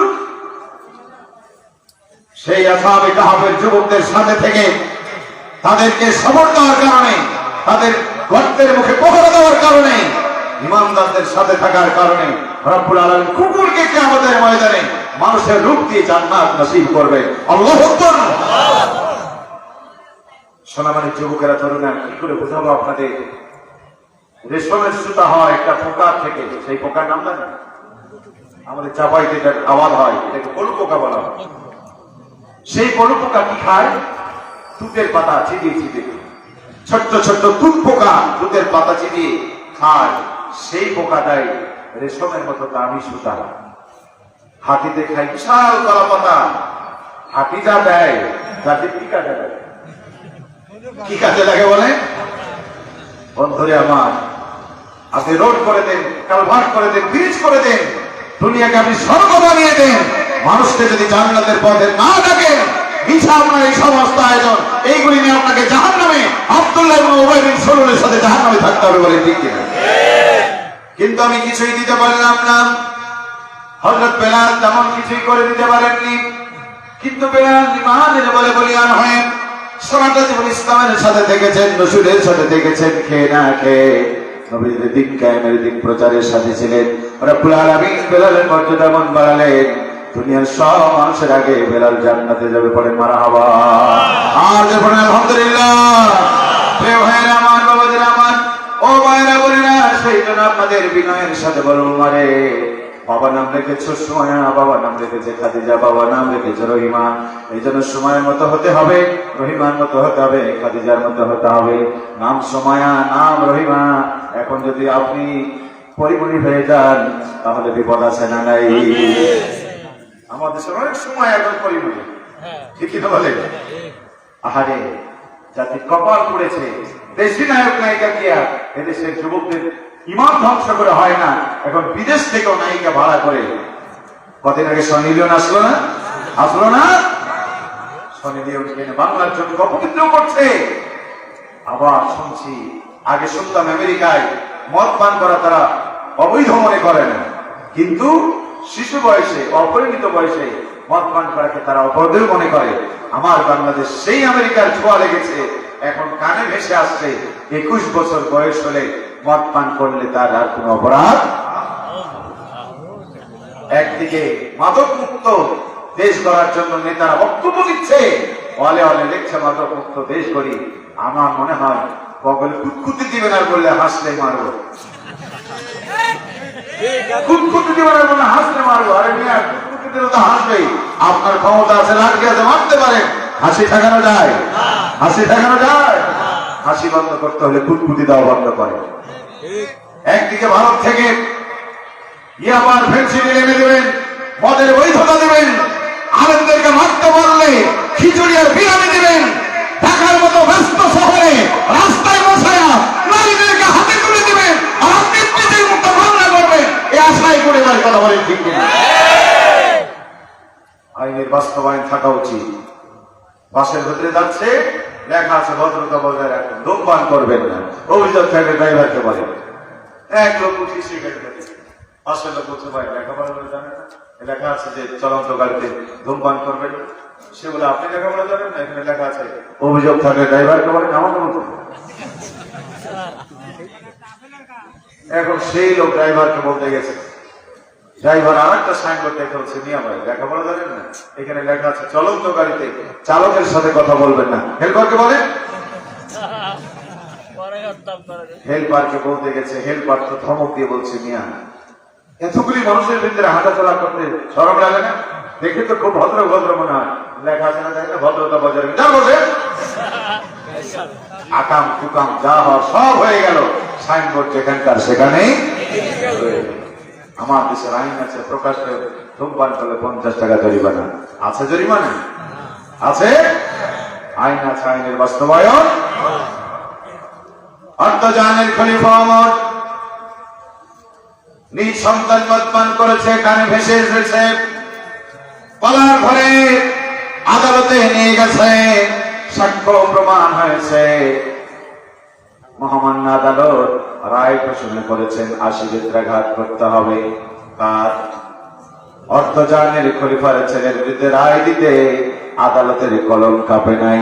আজকে একটা গাড়ি চালক, সে যদি হয় সরকারি দলের মানুষ, একটা গাড়ি চালক পিয়নের বিরুদ্ধে কলম ধরতে পারে না, বলে ঠিক কিনা?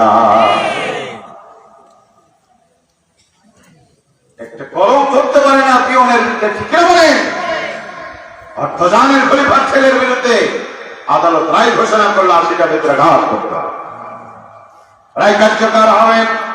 জল্লাদ এসেছে, চাবুক মারলেন, কিন্তু মনের পছন্দ হলো না। আল্লাহু আকবার। হাত থেকে চাবুকটা নিয়ে নিলেন, মনে মনে ভাবলেন এবারটা আমাকে খুশি করার জন্য শক্তি দিয়ে মারে না। নিজে চাবুকটা নিলেন, গায়ের শক্তিটুকু পুঞ্জীবিত করলেন, কলিজার টুকরা সন্তানের গায়ে চাবুক মারা শুরু করলেন। প্রতিটি চাবুকে চামড়া কেটে রক্ত বেরিয়ে আসছে। 50টি আঘাতের পর আবু সাহামা ইন্তিকাল করলেন। কাফন পরালেন, দাফন করলেন। রাতের বেলা উঠে তোমার টুকরে কান্দে। বেগম সাহেব জিজ্ঞেস করলেন, স্বামী আমার এখন খেতে লাভ কি? দিনের বেলা যখন তুমি ছেলেদের মারো তখন তো মনে হয়নি তুমি তার একজন বাবা। হযরত ওমর বলেছিল, শোনো রে, আলা কুল্লু গুনাইন ওয়া কুল্লুকুম মাসউলুন আন রাইতিহি, প্রত্যেকই দায়িত্বশীল। কিয়ামতের ময়দানে আল্লাহ আমাকে পাকড়াও করবে। আমার ছেলে সীমা লঙ্ঘন করেছিল, আল্লাহর কোরআনের বিচার করে আমার সন্তানটা দোষমুক্ত হয়ে গেছে। দুনিয়ার এই সাজাটুকু দিয়ে আমি আমার সন্তানকে জান্নাতের ভিতরে ফিরে পাবো, এই আশায় আমি বাবা তারে ট্রিটমেন্ট করেছি যাতে আমি তারে ফিরে পাই। আল্লাহু আকবার। সারা দুনিয়ার মানুষ দেখলো সর্বনাশ। সেই রাজা নিজের সন্তানকে পিটাইয়া মারতে পারে। এই দেশে যদি দুদিন বাঁচতে চাও বন্ধু, মদের কাছে আসা যাবে না, বলে ঠিক কিনা? একটা আইন বাস্তবায়ন করার ফলে গোটা দেশ থেকে, গোটা দুনিয়া থেকে মদ হারাম হয়ে গেল। মদের নেশা মানুষের মন থেকে দূর হয়ে গেল। আজকেও যদি মদকদের কেন্দ্রী করে সাজা দেওয়া হতো, একজন ধর্ষককে যদি জনসম্মুখে এনে তারে 100টা বেত্রাঘাত করা হতো, বাংলার জমিনে ধর্ষণের সেঞ্চুরিতে দূরের কথা, কোন নারীর গায়ে হাত দিকেও তাপমাত্রাও দেখতো না, বলেন ঠিক কিনা? আমাদের দেশে বিচার কি হলো? মাথায় হাত দিয়েছে, এই দুষ্ট এমন কাজ করতে, ঠিক কিনা বলেন? এই যদি হয় অবস্থা, ধর্ষণ মুক্ত বাংলাদেশ গড়া যাবে বলেন? বন্ধুরে আমার, মায়েরা, বাবাজিরা, সেই জন্য আজকের আয়োজন গোটা সমাজের মানুষকে কোরআনের ছায়াতলে এনে, কোরআনের আইন যদি সমাজে কায়েম হয়ে যায়, এই দুনিয়াটা হবে সোনার পৃথিবী, আর আখিরাতটা হবে আমাদের কামিয়াবি। দুনিয়ার জীবন যদি ভালো না হয়, আখিরাতে শান্তি পাওয়া যাবে। আমরা হয়ে গেছি হুজুররা গাধার মতো। কিসের মতো? কিসের মতো বলেন? এক মালিকের বাড়িতে ছিল এক কুকুর, আর ছিল তার গাধা। মালিক কুকুরকে খুব পছন্দ করত, যেখানে যায় কুকুরকে সাথে করে যায়। বাজার থেকে আনলে কুকুরের জন্য খাবার আনে, গাধার জন্য কিছু। একদিন ওই মালিকের বাড়িতে চোর ঢুকেছে। চোরেরা যখন এসে, চোরেরা তো জানে যে মালিক কুকুরকে কি ভালোবাসে। বাজার থেকে আসার সময় বাগাছড়া থেকে গরুর গোস্ত কিনে এনেছে। আধা কেজি গোস্ত আমি কুকুরের সামনে দিয়ে দিই। কুকুর খুশি নেওয়া যায়? কুকুর তো মহা খুশি। এদিকে চোরেরা তালা ভেঙে, গোডাউন ভেঙে মাল নিয়ে যাচ্ছে, কুকুরের কোনো খবর। গাধা চিন্তা করলো, আরে মালিকের এত বড় ক্ষতি, মালিকের ঘর ভেঙে নিয়ে যাচ্ছে, কুকুর তো কিছু বলছে না। আমি গাধা মালিকের আন্ডারে থাকি, মালিকের বাড়িতে থাকি, আমার তো কিছু দায়িত্ব আছে। মালিকের সম্পদ বাঁচানোর জন্য গাধা এবার চিৎকার করেছে। গাধার চিৎকারে মালিক সবে মাত্র ঘুমিয়েছে, রাত 2টা-3টার দিকে ফেসবুক ইউটিউব চালায় ঘুমিয়েছে কেমন। গাধার চিৎকারে মালিকের মেজাজ গরম, উঠে বলে, এই গাধা কি হয়েছে এত রাতে চিৎকার করিস কেন? গাধা বলে, মালিক সর্বনাশ, তোমার ঘরে চোর ঢুকেছে, গোডাউনে তালা ভাঙে। গাধা বলছে, মালিক বলছে এই জন্য তো গাধা, ঘরে যদি চোর ঢুকবে কুকুরের মুখ বন্ধ থাকবে? কুকুর তো ঘেউ ঘেউ করার কথা, কুকুর যেহেতু কোনো কথা বলছে না, তুই একটা রাজনৈতিক ফায়দা হাসিলের জন্য ঝামেলা নিলাম, চুপ কর। ধমক দিয়ে মালিক আবার গাধা চিন্তা করলো, হারে সর্বনাশ, এভাবে তো শেষ হয়ে যাবে। গাধা আবার চিৎকার করলে, আশেপাশের মানুষ যদি উঠে তাহলেও তো মালিকের সম্পদ রক্ষা হয়। মালিকের সম্পদ রক্ষার জন্য গাধা আবার চিৎকার মারল, কিন্তু মালিক ততক্ষণে মেজাজটা এত খারাপ, চোখটা লাল হয়ে গেছে, চাবুকটা এনে গাধাকে পিটাতে শুরু করেছে। গাধাকে পিটিয়ে শরীর কেটে রক্ত ঝরছে। গাধা এবার বসে বসে কাঁদে, সারা তার চোখে পানি, শরীর দিয়ে রক্ত বের হয়। ওইদিকে চোরেরা, ডাকাতেরা বাড়ির মালামাল যা ছিল সব লুটে পুটে নিয়ে সকালে উঠে দেখে সব ঠিক আছে, মাল নাই। ঠিক কিনা বলে? যার কথা বলা উচিত ছিল সে কথা বলল না, যে কথা বলতে গেল মালিক তার পিটিয়ে রক্ত। আজ স্বাধীনতার 51 বছরে বাংলাদেশ, আজকে আমার যুবকদের হাত থেকে মদ আর ফেন্সিডিল কেড়ে নেওয়া যাদের দায়িত্ব ছিল, আজকে স্বাধীন দেশের নারীর মাতৃত্বের মর্যাদা দেওয়া যাদের কথা ছিল, আজকে দুর্নীতির বিরুদ্ধে যাদের কথা বলা উচিত ছিল, আজকে এই সমাজের অনাহারী হত্যাহারী মানুষের পক্ষে যাদের কথা বলা উচিত ছিল, আজকে অসহায় মানবতার পক্ষে যাদের কথা বলা উচিত, আজকে তারা নীরব। আমরা এই জাতির কল্যাণে কোরআনের কথা বলতে গিয়ে আমাদের মালিকরা আমাদেরকে ভুল বুঝে পিটিয়ে রক্তাক্ত করেছে। কথা বলেন ঠিক? আজ কত আগে এই জাতির কল্যাণে কথা বলতে গিয়ে গলার ভিতরে রশি দিতে হয়েছে। দাড়ি টুপি দেখলেই এক ছেলেদের মাস আজও 2022 সালে দাড়ি টুপি দেখলেই মুখ ভেজ খায়। ঠিক কিনা বলেন? দাড়ি কি আমার বাবার শূন্য? কার কার? কিয়ামতের ময়দানে দাড়িওয়ালাদের মোট গুরুত্ব আছে না নাই বলেন?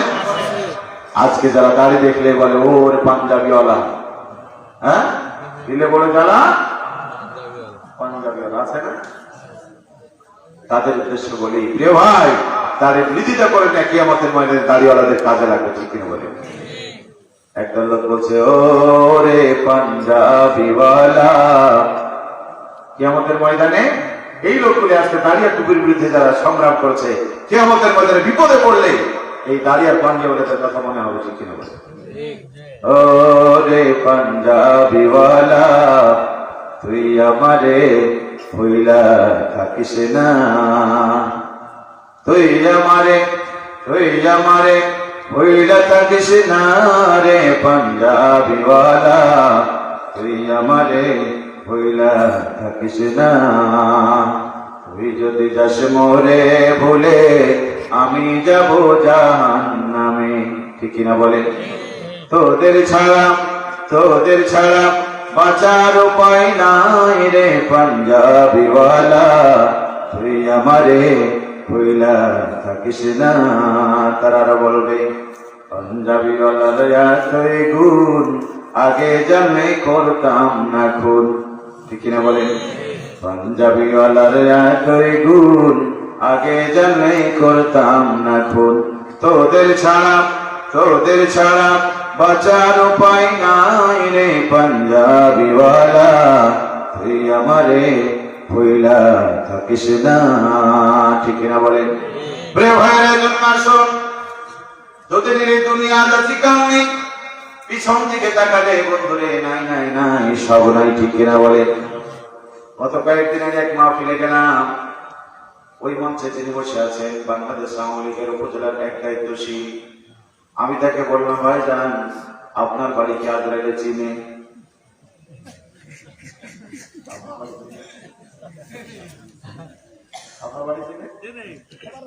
আমি তাকে জিজ্ঞেস করলাম আজরাইলকে আপনার বাড়ি চিনে?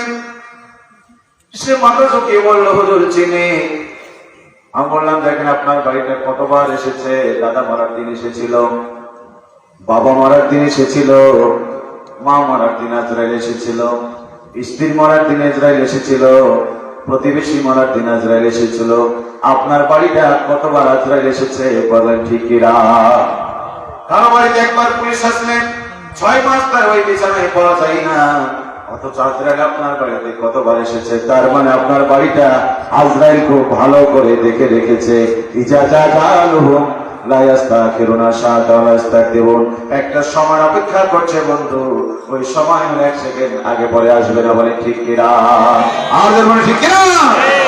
এই জন্য মৃত্যুর দুয়ারে দাঁড়িয়ে আজ এই জীবনের পরন্ত বিকালে এসে আল্লাহকে রব, নবীকে নেতা, কোরআনকে সংবিধান মেনে নিতে হবে। যে যেই দল করেন না বন্ধু, মরণের পরে জিজ্ঞেস করবে না বান্দারে তুমি কি আক্রোশিত মরিদ ছিলে, নাকি চরমনায় মরিদ ছিলে, নাকি 40 দিয়েছ, নাকি জামাত ইসলামী কর্মী ছিলে, নাকি ছাত্রলীগ, নাকি তুমি যুবলীগ, নাকি তুমি ছাত্র দল, নাকি তুমি ইরশাদের দল করেছ। কোন প্রশ্ন হবে না। মরণের পরে প্রশ্ন হবে মাদ্রাবুকা মাদিনুকা।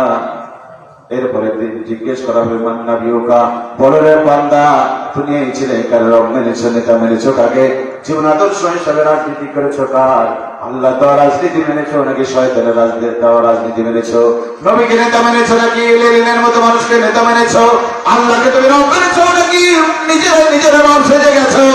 এই 3টা প্রশ্ন হবে বলে ঠিক কিনা? সবশেষ আপনাদের জিজ্ঞেস করতে চাই, পরীক্ষার প্রশ্ন যদি পাস হয়ে যায়, পরীক্ষার আগে যদি আপনাকে প্রশ্নপত্র দেওয়া হয়, বলেন তো দেখি পরীক্ষা ভালো হয় না খারাপ হয়? ভালো হয় না? ভালো হয়, এর নিয়ে কোনো সন্দেহ থাকে না। আল্লাহ তো কবরের সব প্রশ্ন ফাঁস করে দিয়েছেন, উত্তর জানিয়ে দিয়েছেন। এখন বলেন তো দেখি, বুকে হাত দিয়ে কবরে আপনি ভালো রেজাল্ট করতে পারবেন? মন কি সাক্ষ্য দেয়? প্রশ্ন তো সব জানিয়ে দেওয়া হয়েছে, উত্তর সব জানিয়ে দেওয়া হয়েছে, সবকিছু জানার পর এখনো মনটা বলে না আপনি কবরে বিজয়ী হবে। বলেন ঠিক কিনা? তাহলে আর কি লাগবে? এই জন্য আসুন মরণকে স্মরণ করে, যে কয়দিন আমরা বেঁচে আছি, আল কোরআনের সাথে আল্লাহ পাক বলছেন, বান্দারে আর এদিক ওদিক নইয়া আইয়াতুন নাফসুল মুতমাইন্না ইরজিউ ইলা রাব্বিকা রাদিয়াতাম মারদিয়া ফাদখুলি ফি ইবাদি ওয়াদখুলি জান্নাতি। আয় আয় আর কোন দলে নয়, আমার সালিম বান্দাদের দলে হও, জান্নাতে চলে যাও। জান্নাতে যেতে রাজি আছি না নাই? আর বলেন আছি না নাই? আল্লাহ পাক আপনাদেরকে কবুল করুন, পড়ে আল্লাহুম্মা আমিন। আর বলেন আল্লাহুম্মা আমিন। এই বিশাল আয়োজন, এই বিশাল মাহফিল, এই মাদ্রাসা যশোরে বোধহয় এরকম মাদ্রাসা সবচেয়ে বড় মাদ্রাসা আছে কিনা বলেন? আমি এখনই দোয়া করবো, মুসাফির হালতে আপনাদের কাছ থেকে আমি হাতে করা কিছু মানুষ 1000, 2000, 5000 যদি আল্লাহর রাস্তায় কোরআনের জন্য, এই হাফিজ মাদ্রাসার জন্য, নুরানি মাদ্রাসার জন্য এই বিশাল আয়োজন, কেউ কি আছে মৃত্যুকে সামনে রেখে স্মরণ করে বাবা গেছে, মা গেছে, আমাকেও যেতে হবে, সে মরণের জন্য, কবরকে শুকিয়ে করার জন্য 1, 2000, 5000 টাকা নগদ কিংবা বাকি আল্লাহর রাস্তায় যদি কেউ নিয়ত করেন, আল্লাহর রাস্তায় দিবেন। আমি আপনাদের সকলকে নিয়ে দোয়া করি। আসলে কর্তৃপক্ষকে কি বলবো আর আমরা কি বলবো, আসলে আয়োজনটাও তাদের অনেক বড়, তবে বিনয়ের সাথে বলবো, আয়োজন যতই বড়, একটা সময়ের সম্মতি রেখে আপনারা করার চেষ্টা করেন। আমি কিন্তু এই রাত 12টার পরে কথা বলাটা, এটা আপনাদের জন্য শোনাও যেমন কঠিন, বলাও কঠিন, ঠিক হবে। আমি কথা শুরুই করেছি 12টার সময়, যখন মানুষ ঘুমের দরকার। আল্লাহ পাক আপনাদেরকে কবুল করুক। বলি আল্লাহুম্মা আমিন। আস্তাগফিরুল্লাহ রাব্বি মিন কুল্লি যামবি ওয়া আতুবু ইলাইহি।